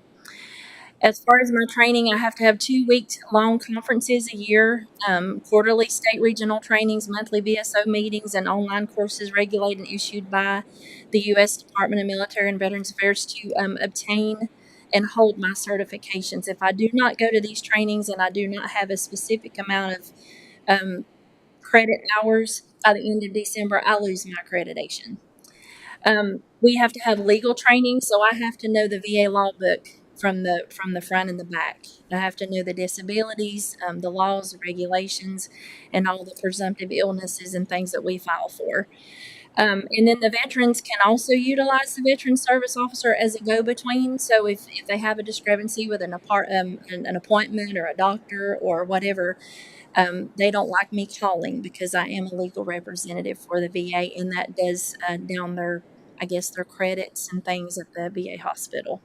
So as far as the mission is to counsel and educate, assist, advocate, and provide representation with the utmost respect to our veterans, because they deserve that, and their families, in which they are entitled. The purpose of our office is to help assist and help the veterans get health care and additional compensation from service-related disabilities or pensions, to help with aid in attendance, nursing home care, long-term care is a huge part of the population that I see in my office, because most of them are Vietnam, and I still have a few left in Korea. So as far as the service and benefits, this is kind of what we do in our office. We file for compensation for service-connected disabilities, pensions for non-service veterans. We order headstones and markers. Thank you, Commissioner Bryson, for your help in doing some of that. Burial flags, presidential memorial certificates, medals, and military service records. That's one of my most favorite things that I love to do, is because it lists all the veterans' medals and service time and everywhere they were ever stationed in the military. And if you've never seen one of those documents, it's really awesome. We also help with VOC rehabilitation. Voc rehabilitation is if they are too disabled to work, but they want to go for training or education and, to have a job that they can hold that fits their disability.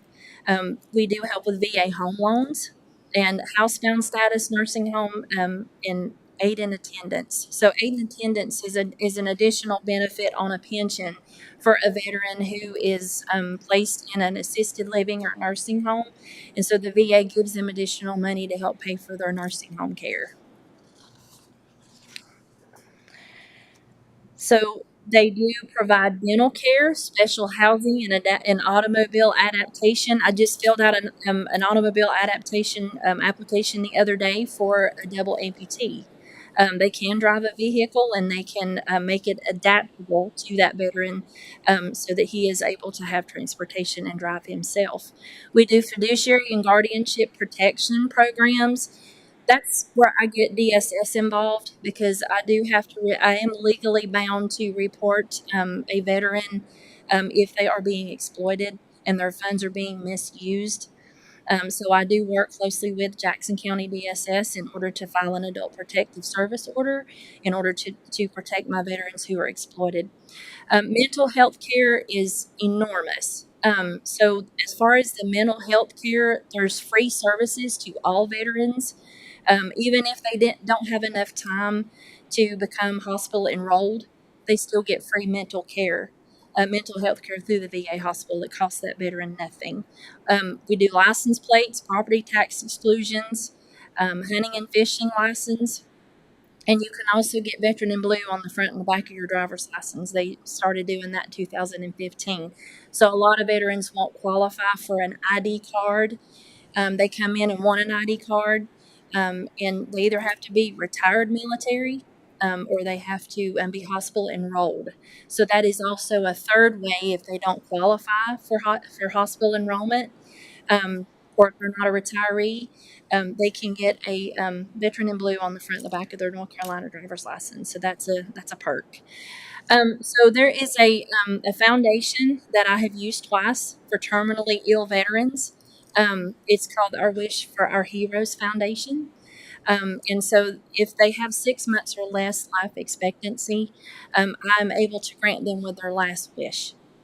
And so I've done that twice since I have been in my department, and it's very humbling. But I did lose one of my most favorite, and yes, I have favorites, but I do have a favorite veteran that I lost.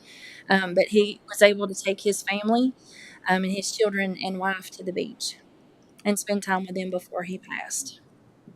The veteran can submit the request or can submit the request on behalf, or, I can submit it on behalf of the veteran, and it's a $2,500 check that's actually cut and presented to that veteran. So my productivity for the office, we are slammed most of the time. I usually stay about a month booked out. We see several veterans a day, either by appointment walk-in or they're sent by referral. We see 7 to 9 new veterans a week. I would say we get about 75 phone calls in a day. And if you need to see those stats, I can produce them. On an average, one claim can consist of 5 or more disabilities for one veteran. And this is where my most favorite thing is on an award, they can range from 10 to 100%. My favorite part of my job is the back pay they receive. They usually get it before they get an award letter, and they'll call and say, "Where'd all that money come from?" And that's an aha moment for me because that's, I've done my job correctly. The range from 10 to 100% is about $171 to $4,500 each month. I have well over 100% veterans in Jackson County. So that money is spent here in Jackson County. Burial reimbursements can range from $3,000 to $2,000. I have a veteran who is getting a HISA grant at this time. It's a once-of-a-lifetime payout of $6,800 per grant. And they can also get an adaptive vehicle, and they get $21,000 to help them purchase a vehicle. There again, that's just a once-of-a-lifetime payout that they receive. There are approximately 800 disabilities that are awarded in Jackson County each month. Of those disabilities, The $931,049.37 a month is awarded in compensation and pension claims that go back into the Jackson County economy, which is tax-free money.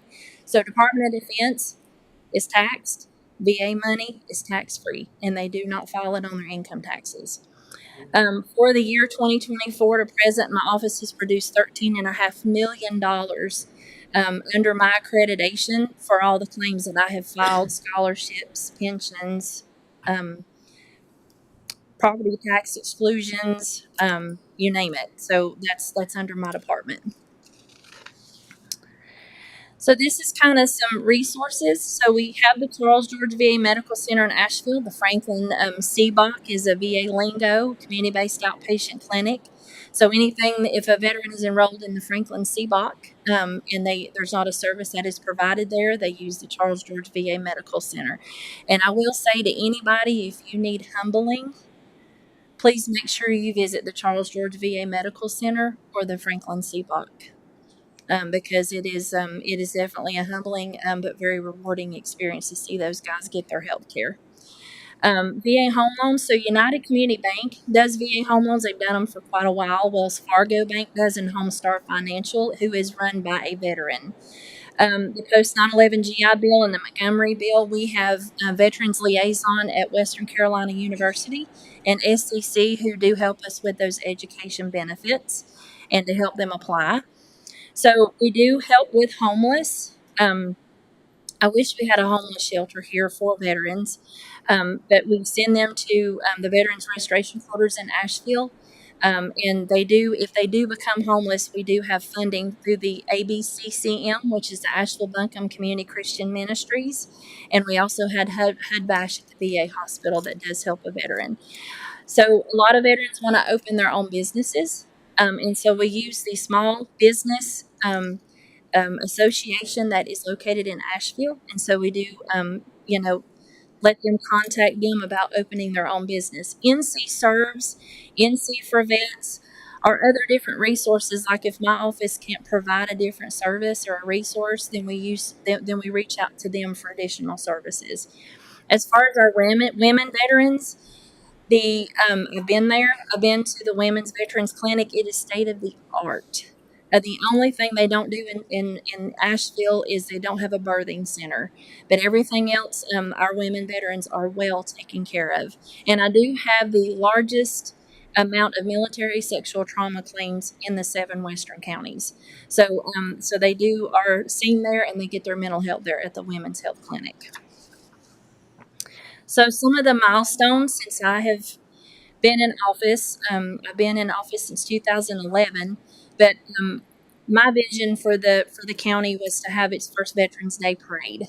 And so I presented that to the Board of Commissioners in 2015, and it was an instant approval. We do attend the Smoky Mountain Veterans Stand Down every year in Franklin. That's housed at the Robert C. Community building there. And I usually have the largest amount of veterans that show up there for resources and services. And they get free stuff. They get free eye exams and free stuff there. So in August 19, 2015, and I won't go through all these, but we did become a proclamation making Jackson County the Purple Heart County in 2015. I became the commemorative partner for the Vietnam War commemoration. The Veterans Dinner this past year was the largest we'd ever had, 250 in capacity. And I do invite you guys to please come and have a meal with us because it's great. The Blue Ridge Honor Flight was there and spoke. And I do take those applications in my office now as well to get those veterans on those flights. So if you want to be a guardian or if you know of a veteran who would like to fly to DC for the day, please let me know because I do take those applications in my office. So we've helped with gathering care boxes for the 210th Military Police and sending them to Cuba. We had the Military Police Deployment Dinner at SCC Burrell Building. We've had a TRICARE seminar for the retirees, which I don't see very many in my office as far as Department of Defense services. And 2018-19 is when I started the Quilt of Valor ceremonies, and I've presented over 600 quilts of valor to Jackson County veterans and those beyond in other counties. So COVID, we had our first blood connection blood drive for those who were at the VA hospital, and all the blood that was donated went to the VA hospital and was actually placed on ambulances too at the VA. And then we had to do our drive-through veterans dinner, which was a complete success, but it went off. So this year we've had our first veterans monthly lunch. So I go to lunch with my veterans once a month, and we usually have about 18 to 20 in attendance. We started our monthly coffee social in the Department on Aging, and so it's growing. And then there again, we take the Blue Ridge Honor Flight applications for processing and flights. So a lot of people ask, well, what do the dependents qualify for? So if a veteran dies of a service-connected death, she can file for what's called a DIC. It's about $1,700 a month that she'll draw from now on. And she can file for burial benefits. She can get a flag. He gets a marker for free. And so I do have a marker person who places them for free for the veterans, and I also use Appalachian Funeral Home to do that as well. If the veteran is 100% service connected, the spouse can also apply for a supplemental insurance called Champ VA. Even if the veteran passes away, she will still qualify for that Champ VA supplemental insurance. Any children of a veteran may qualify and apply for educational benefits. I had 2 law enforcement officers on the Jackson County Sheriff's Office that have benefited from 2 scholarships from the North Carolina County of Veteran Service Officers. So they have one graduated from NC State and the other one graduated from UNC Chapel Hill. As far as the National Association of County Veteran Service Officers, we have a lot of part-time people here that come to Jackson County. And so if they come here and they're part-time here, 6 months here and 6 months there, I'm able to help them in my office under my national accreditation while they are here. So that way they don't come here and they're not able to get any of their services or their health care. So some of the events that we host is, like I said again, the Veterans Day Parade, the Appreciation Dinner, Quilts of Valor, the monthly lunch. We do a Veterans Job and Claims Expo in Cherokee every year. Some of the partnerships that I have is the Eastern Band of Cherokee Indians, the American Legion Post in Silva, the American Legion Post in Cherokee. These 2 here do so much for our county, our community, and so I can't thank them enough. East Carolina Dental Clinic, Colonel Manga, he's my dentist as well, and they do an exceptional job up there for Vet Smiles. So the funding that comes through Vet Smiles comes from out of the community, and so that's a huge help. The Blue Ridge Dental Clinic up in Cashers holds a Veterans Day clinic each year, and they want to start doing those more, but they partner with me to get the veterans signed up for their services.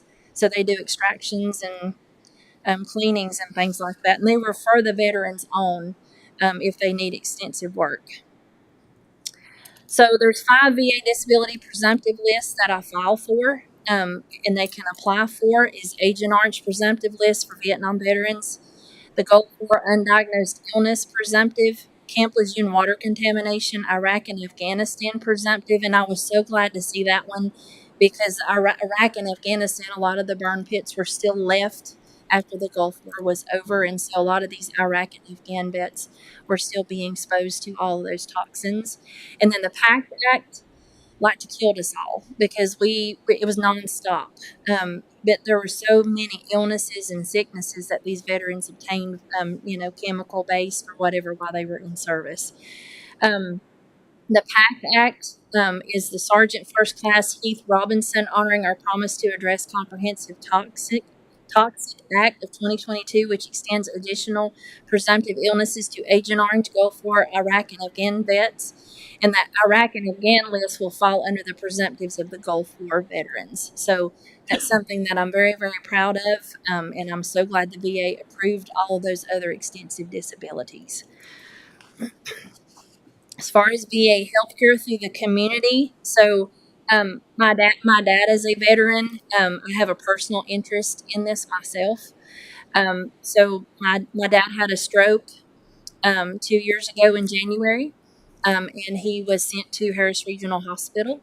And the VA has a 72-hour emergency assistance program, which means my dad was transported twice by ambulance to the VA hospital because not only as his daughter, as his VSO, I wanted him transferred to the VA for his care. And so you call the 72-hour notification line, and my dad never received a bill. So any emergency room, if they're on vacation out of state, if they can't drive 45 minutes to get to the VA emergency room, the VA will cover that expense at 100% as long as they call that 1-800 number within 72 hours of the emergency. The other umbrella is the community care.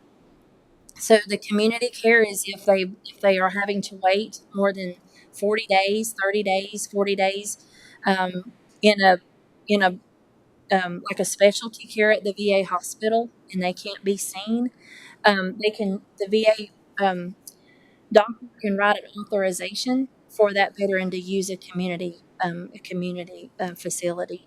That is also paid at 100% by the VA, so that veteran can get their appointments. So lastly, the special thanks. I have so many people in this community. I have you guys to thank, Mr. King to thank for all the funding that you give me, for all the support that you give my department, and that you support and love my veterans and their families. As far as the local organizations, I've mentioned all of those: Indy Shaw, Ford, Ingalls, McDonald's, Food Line, Walmart, the funeral homes, Smoky Mountain Crematory, the VA hospital, the facilities, local law enforcement, emergency management, rescue squads, fire departments. About 40% of our departments are veterans. And so that's something that I'm very proud of as well in my county. The sign shop at WCU, Silver Herald, WRGC, Smoky Mountain News, they do all of our advertising. And they're so diligent in getting everything advertised and put in the paper. And as far as the Charles George VA, the Franklin, CBOC, and then the Winston-Salem Regional Office is who I answer to. And so as far as our contact information, Ben Woody is my assistant out there. He's the one that schedules all the appointments and stuff and does all my filing. But this is how to contact me. Email me if you have any questions. Call me if you have any questions. And I would like to invite you to my office. Come out and see what I do and where we work. And come out and see the Department on Aging because, like I said, it's a wonderful facility. And I love it there. So you guys have any questions for me? Say thank you for what you do. Work with Sheila on different things as far as headstones and people that's passed away that were veterans. She does a great job as well as being. So we appreciate you for what you do.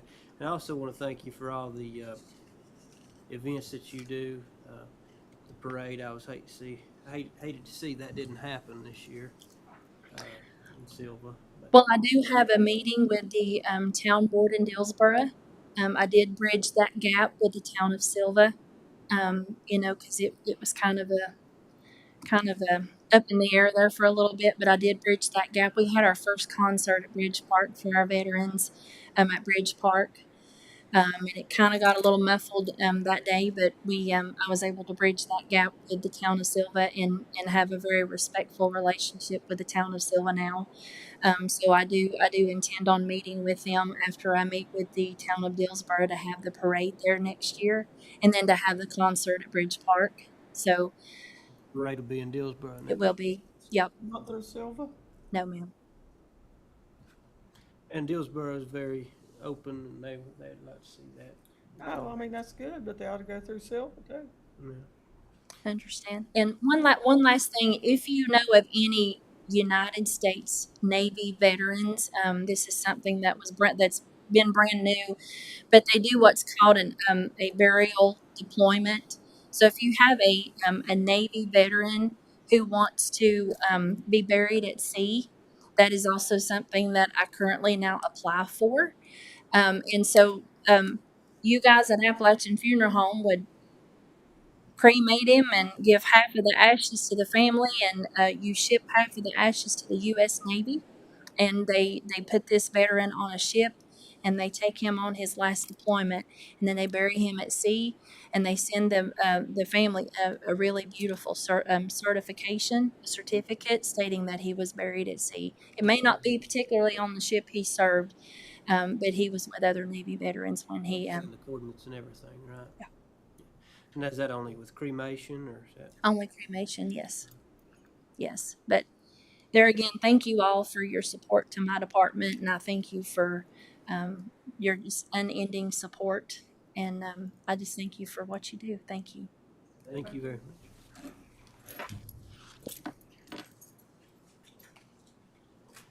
Next, we have Mr. Poston and planning topics.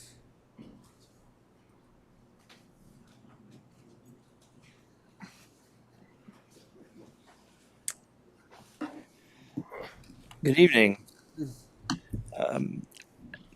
Talking with Mr. King, I think you guys had a pretty broad discussion about different planning-related ordinances and types of things at your previous meeting. He asked me to come in and talk a little bit about that and about the relationship between the Board of Commissioners and the Planning Board and how communication usually happens and things of that nature. So I'll start there, and then maybe we can start talking about what some of the other thoughts and concerns are and how we might begin addressing those or looking into those issues and things of that nature. I think the overall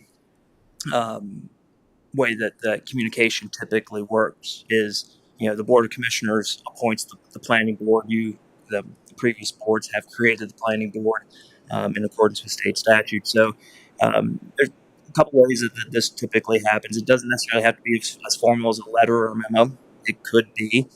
Most of the time, communications happens either through the interactions that I would have with the board and bring that back to the planning board. Of course, Mr. King is also a perfectly reasonable conduit to say, can we have the planning board look at this?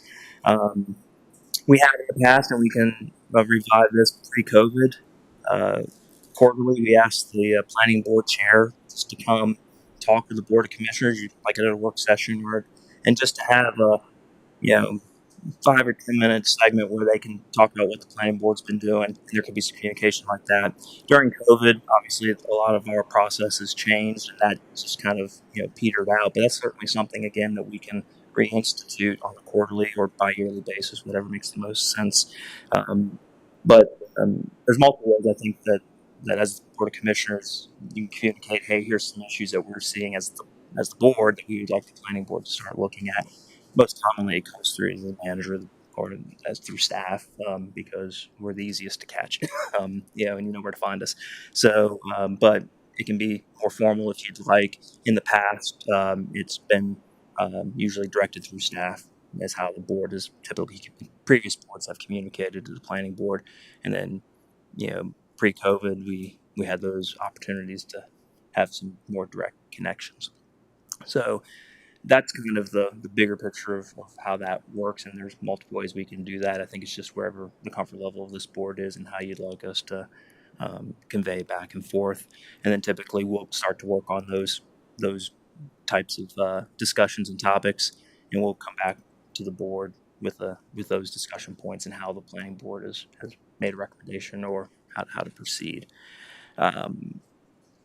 Mr. Chair, Mr. King, I can certainly, I know you guys covered a lot of topics. I don't know how you'd like me to begin into that. If you have specific questions that you'd like to talk about or specific topics. Well, I think I actually started this conversation because as a citizen, I called one of the planning board members. Complained and said, hey, is there something you guys can do about all this?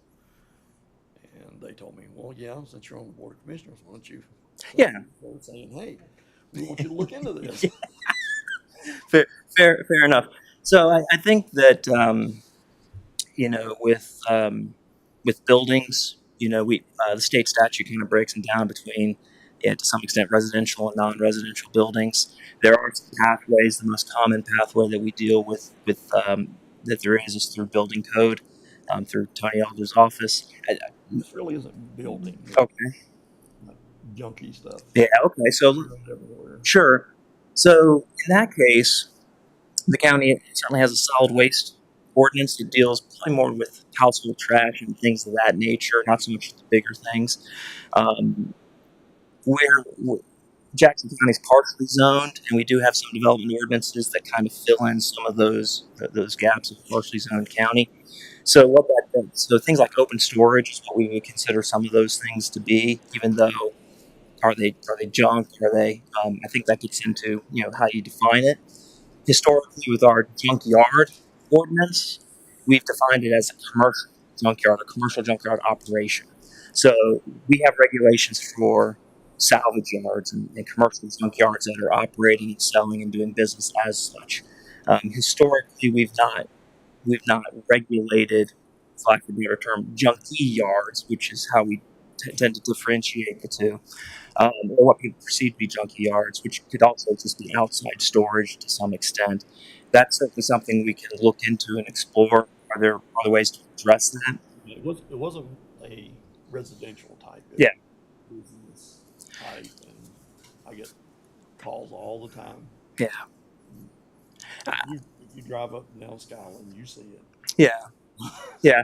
I think from where we sit, I think that really becomes like what we would consider to be outdoor storage, even for commercial purpose. So what we would take a look at, and what maybe some direction you would give to the planning board could be that you'd like for us to look at commercial outdoor storage regulations and how we might address that, and what may be some path forward to do that. And of course, I think what we would do as the staff is we start looking around at what ordinances and structures we have in place.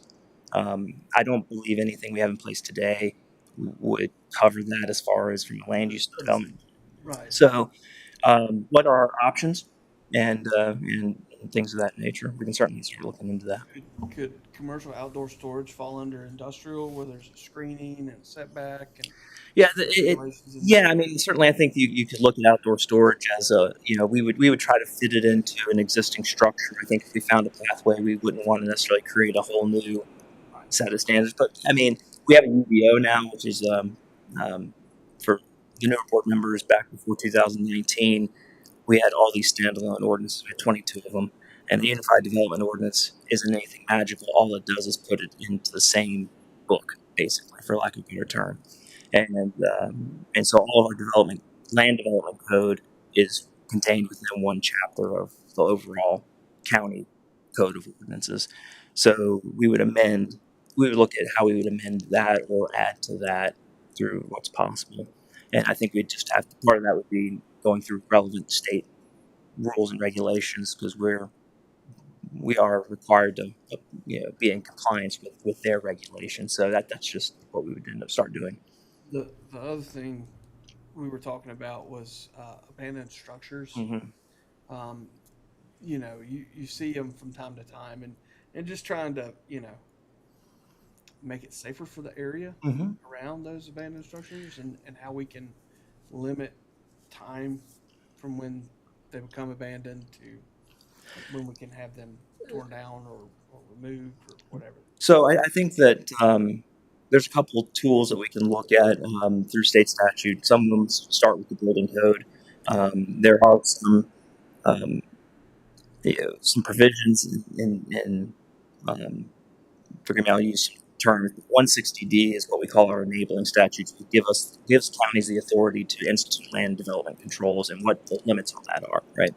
So within that, they have the building code section, and in there's some other tools that we can evaluate whether or not they match what we need them to do. Regulation potentially, if they match what we to address abandoned structures.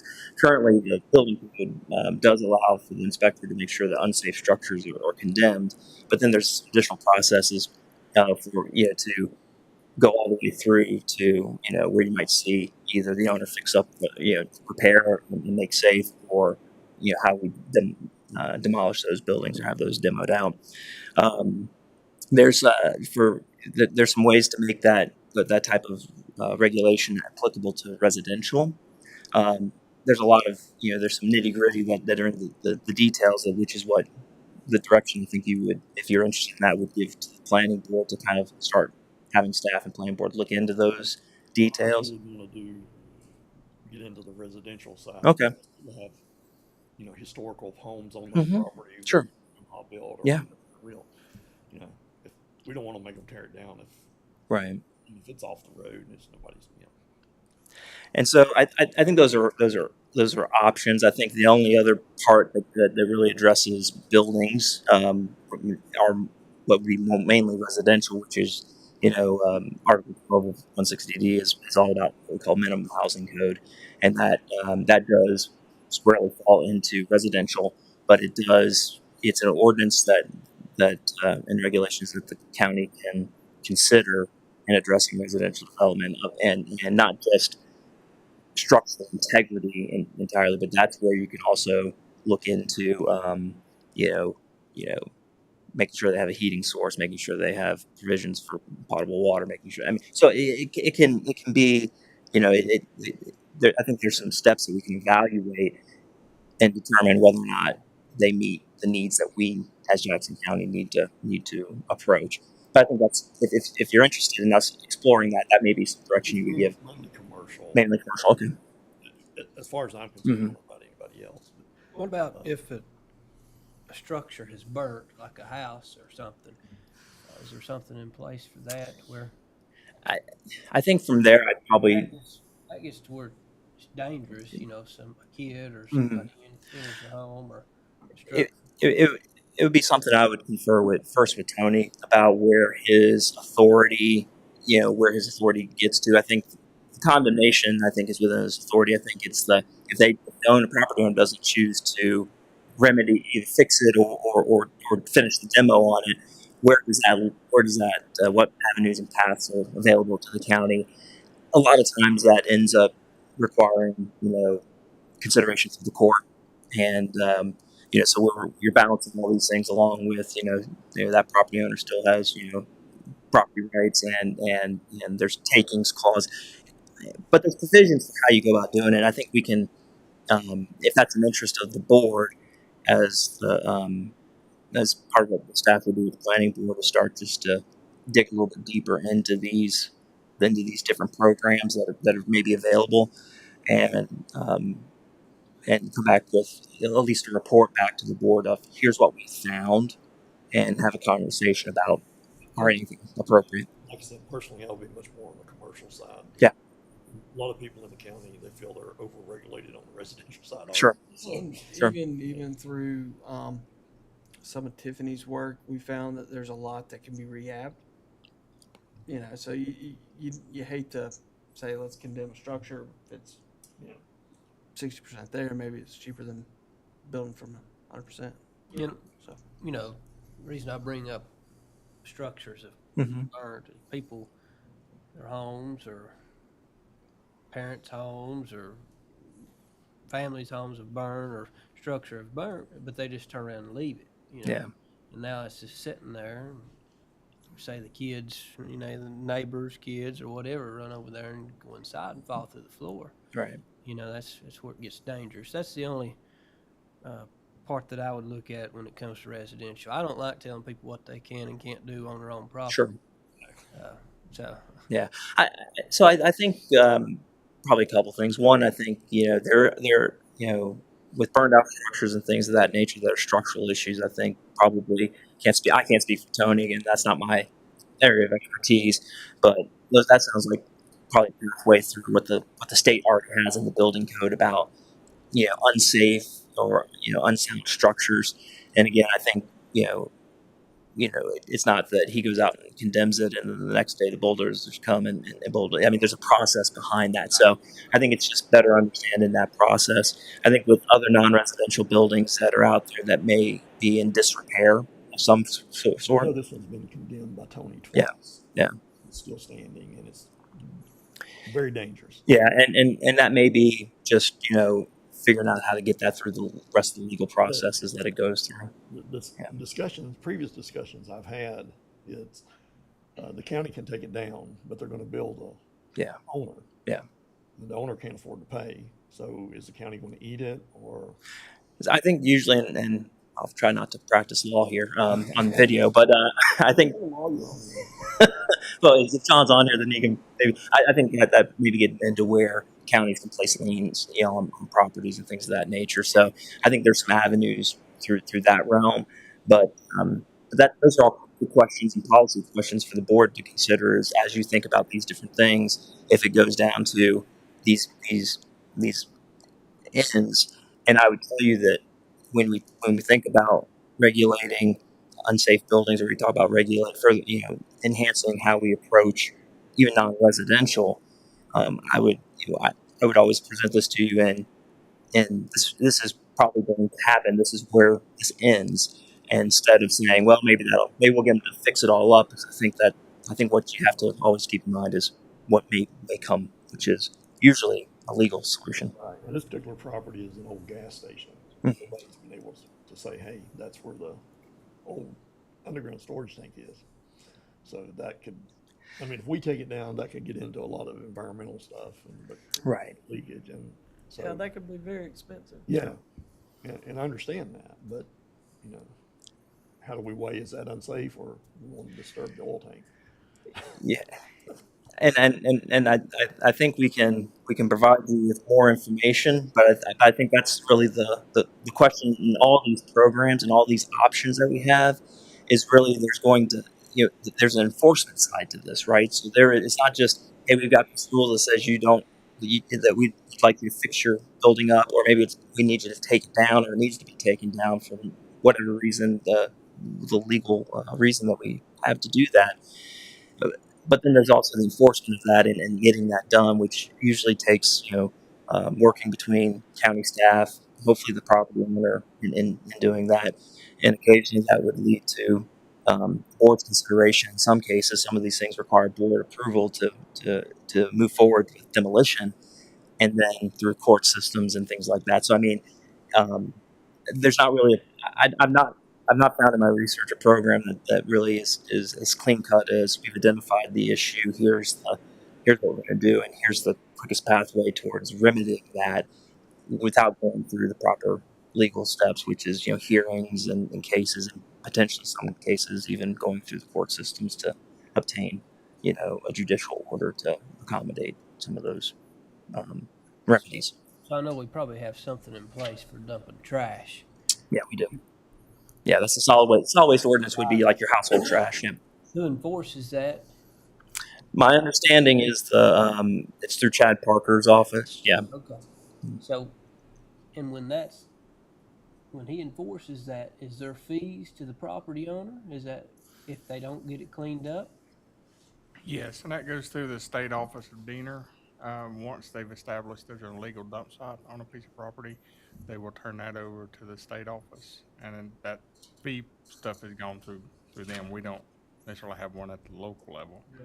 We're kind of like the, watchdog, maybe. Yeah. And then who's to say they cleaned it up? They may not ever clean it up. They may just pay the fees. They've not cleaned it up. The one that I'm thinking of, you can probably see it from you can see it from 4 lane, but you probably see it from a satellite. Yeah. If you look real close. But it's a mess. I think, and with all those, usually, when we deal with violations, we'll go back out and make sure that it's remedied, in satisfactorily. It's their property, but that's too much. There's drainage and it gets into the watershed, and that's my concern. Part of my concern as well is like a lot of these construction companies, they'll buy a piece of used equipment, they'll do whatever they want to do with it, and then they just leave it sitting there because it's not worth hauling it off, and then you have oil and fuel and stuff, that hydraulic fluid and stuff, that as it deteriorates, it's just going to. I'll continue to do some research and probably reach out to Mr. Kubis to talk about what our different legal options are. Some of that's going to just require some of it's not going to be a legislative or a regulatory solution. Some of it's going to maybe be how we interact with some of our partners, either with DENR or with NCDOT if it's in the right of way, the State Highway Patrol. We don't regulate a whole lot inside the right of way. That's really NCDOT's domain, and they work with the Highway Patrol to help with the enforcement actions of that. So I think it's just in some cases it may be linking all those agencies and folks together to help try to address some of those issues. Some of it's going to be hard for the county to address with the powers that we're given from the state. We got to be careful too, not to, if somebody walked up on my property and told me to tear my great grandma's house down, I'd. Well, that's what I was saying. I mean, yeah, we don't want to get into the residential Right. side. People have Sentimental value, historical homes to them. Sure. You have to be careful. Where would you get a list of those statutes? So I just typically, for me, the statutes that I work through, I just get them online through 160D. I think when they get outside of that, that's really the statute that I work with more so than not. So if there are statutes that are outside of that section, I typically rely on either other department heads who work within those sections or our legal team to help guide where it is. But all statutes are online at NCGS. You can just type in NCGS, whatever statute you're looking for, and he'll find 4 or 5 different ways. Yeah, absolutely. The UDO is on our website. UDO is on our website, and the UDO is just our local governing standards. Some of them are within the UDO. We also have our floodplain, which we do to comply with the National Flood Insurance Program requirements. We have state watershed regulations that are also found in the UDO. Outside of that, most everything in that is locally legislated, regulated districts, and all of our other development standards, industrial development, all those things that we regulate are through that. Municode, we make changes. We try to wait for a few changes before Angie sends them in, so there's a little bit of a lag. For the UDO, on the planning website, we have a PDF that's up to date with the most current approved regulations, waiting on Municode to. Now that we're on the UDO. Yes, sir. Sure. How often is that reviewed and go through to see if they need adjusting or, whether it needs to be modified, either making it less restrictive or more restrictive? So I would tell you that that's what we do in our office every day. Is we're always but let me back up. I don't do it every day. It's 493 pages. I don't read it all every day. But let me make sure I don't misspeak as I'm on camera here, right? Ish. But I think we're always constantly reviewing them because being the folks that are administering those codes and applying them, we try to identify what we think is working and what isn't working, and we try to address that through working with the planning board to discuss this. I think the most recent one that may be a good example of this is when we started developing some regulations for what a campground was. We started seeing a lot of campgrounds being built through our partnerships with Environmental Health and Building Code. They said, listen, there's some real concerns that those two departments had, but they didn't have any regulations to the state that addressed what do you do if people are washing their clothes in the creek? Just how do you and so we've talked a little bit about that and tried to create some local standards that would fill the gaps. And so that's one of the more recent ways that we've kind of taken a look at where we had some gaps. And then we would always take a look at what regulations, how well they work in the applied setting. Are they achieving what we set out to achieve? Because regulations, we use regulations as a tool in my field. Planning is the discipline.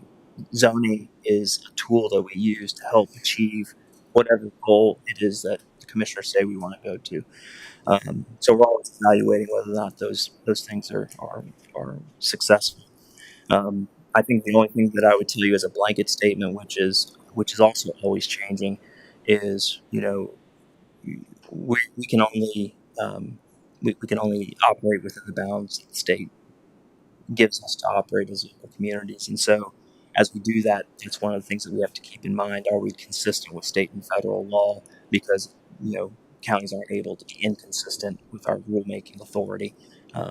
So that's something we're always evaluating as well, and that does directly impact how we approach, not just existing regulations, but certainly any new discussions that we have. Like, hey, I saw this. Okay, well, let's talk about what all that means, because we need to figure out where our lane, for lack of a better term, as a local government is to address that situation through regulation. There may be some other things that we can do outside of regulation that may be able to address some of those issues. Washing clothes in the creek is. Yeah. That's the least of your concern. Who's gonna police that? The issue really wasn't necessarily that. It was proximity to your neighbor and fire and EMS issues with the way some of these campground facilities were being constructed. They were less than a foot apart. Yeah. And a fire truck could not pull down in there and put out a fire, and the risk of 1, 2, 3, 4, 5 all catching on fire was really high. Or just something as simple as when EMS goes there, you say you're at Site 2. How do they know what Site 2 is? So marking the site. I mean, so it's some of it's really functional type of things, like how do we operate? And so when you ask, like, to the bigger question, Commissioner Smith, what do we do? So I think, I think we're always trying to figure out ways to better fit our regulatory structure to make sure that it's achieving the goals that we hope it achieves. Is it perfect? No. I mean, but we continue to try to figure out how to better fit this into the community, and we rely on not just ourselves as professionals, but we rely on your boards and committees and folks that live in these communities to help us understand, how well these things are working. Because you guys talk to, a different set of people and folks in the community than what we may talk to on an average day, and that helps. Sometimes we just listen because we can't get a word in. But even that's helpful for us. Yeah. Sometimes your ear hurts when you get off. You can always just tell them to call us. We'd be happy. I'm happy to talk to anybody about planning. Yeah. I'll give them your number. That's what we signed up for when we. Very good. Well, Ask for John first. he's a good resource. One of the best in the county, for sure. Just ask for John first, because I'm gonna send them to John, and then he's gonna escalate it to you. Oh, good. Way, at least everybody's.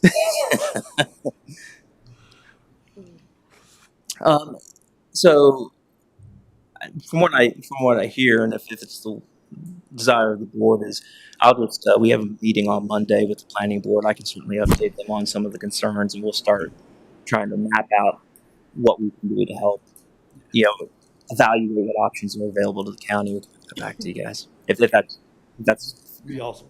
okay. Any other questions? What time's dinner?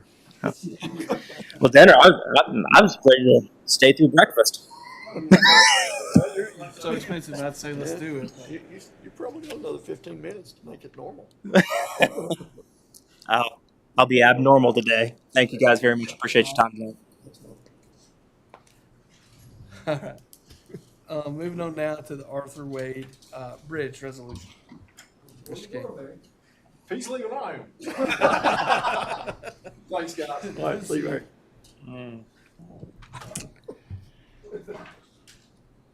So this particular request actually came from Swain County, but I think it was originally brought up in Jackson several years ago. Arthur Wade was a citizen that passed away a couple years ago. He was a employee of both Jackson and Swain Soil and Water Conservation District, I think, for 32 years. He's a member of the Eastern Marine Cherokee Indians. He was a missionary. He did a lot of stuff for the youth. He was a veteran. I think he had 3 Purple Hearts. So it just says a lot of different stuff about him. The Eastern Band Attorney General's office reached out, basically wanting to take this to the next level because the state kind of refuses, the DOT refuses to um, go after this bridge naming between Swain and Jackson, the Whittier area, because it doesn't meet certain criteria. One of which I think it had to be a Medal of Honor instead of a Purple Heart, which they've kind of changed some of those rules here in the last several years. And so, Got 3 Purple Hearts, that's pretty good. yeah. So Cherokee basically just wants to take it to the next level and let their folks and work through the issues, and they just want a resolution basically from this board to kind of mimic Swain's resolution. Kind of, I'm all for that. 100% for that. That being my district, I'd like to make a motion to approve this Well- resolution. we'll put it on the agenda for Oh, the okay. 18th. Yeah, I just wanted to kind of, because I didn't know if it had been brought up before, and I think there was, some, Not that I know of. I don't remember. Not, it would have been the previous board okay. before the 5 of us. And how long have they been working on this? It's been 3 or 4 years now, probably 3 years. Yeah. How long, when did he pass away? 2 years ago. When did he pass away? It's been about 3 years ago. Yeah. And which bridge is it? There's 2 bridges there. That's the one, I think, next to the post office. That first one. The first one? Mm-hmm. Second one in Swain County? Yeah. There's 2 right there. Yeah. Big bridge roads. Mm-hmm. Yeah, one of them goes over the on ramp, I think, and then the other one goes over the river. Yeah, no, this is down in Whittier. Oh, it's down the in one. Whittier. Yeah, So next it's to off the. the road. It's next to the railroad track. Oh, Okay. oh yeah. Yeah. Yeah. Why? Yeah, that don't make no sense. I don't know Why why they're fighting DOT's that. it. I don't know why DOT's on that, but I thought it was a 4 lane. yeah, that's what I was thinking. But Yeah. No, it's actually in Whittier. I can't. Okay. We'll get that on the agenda for next time and forward now. Any other business tonight? We're in closed session just for a couple of things. One on real property and other one on legal. Kind of throwing John a curveball here, but I just need to bring it up to speed on a couple of issues. Is there a motion to go into closed session? So moved. Second. All in favor? Uh, None opposed.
Closed session, there was no action taken.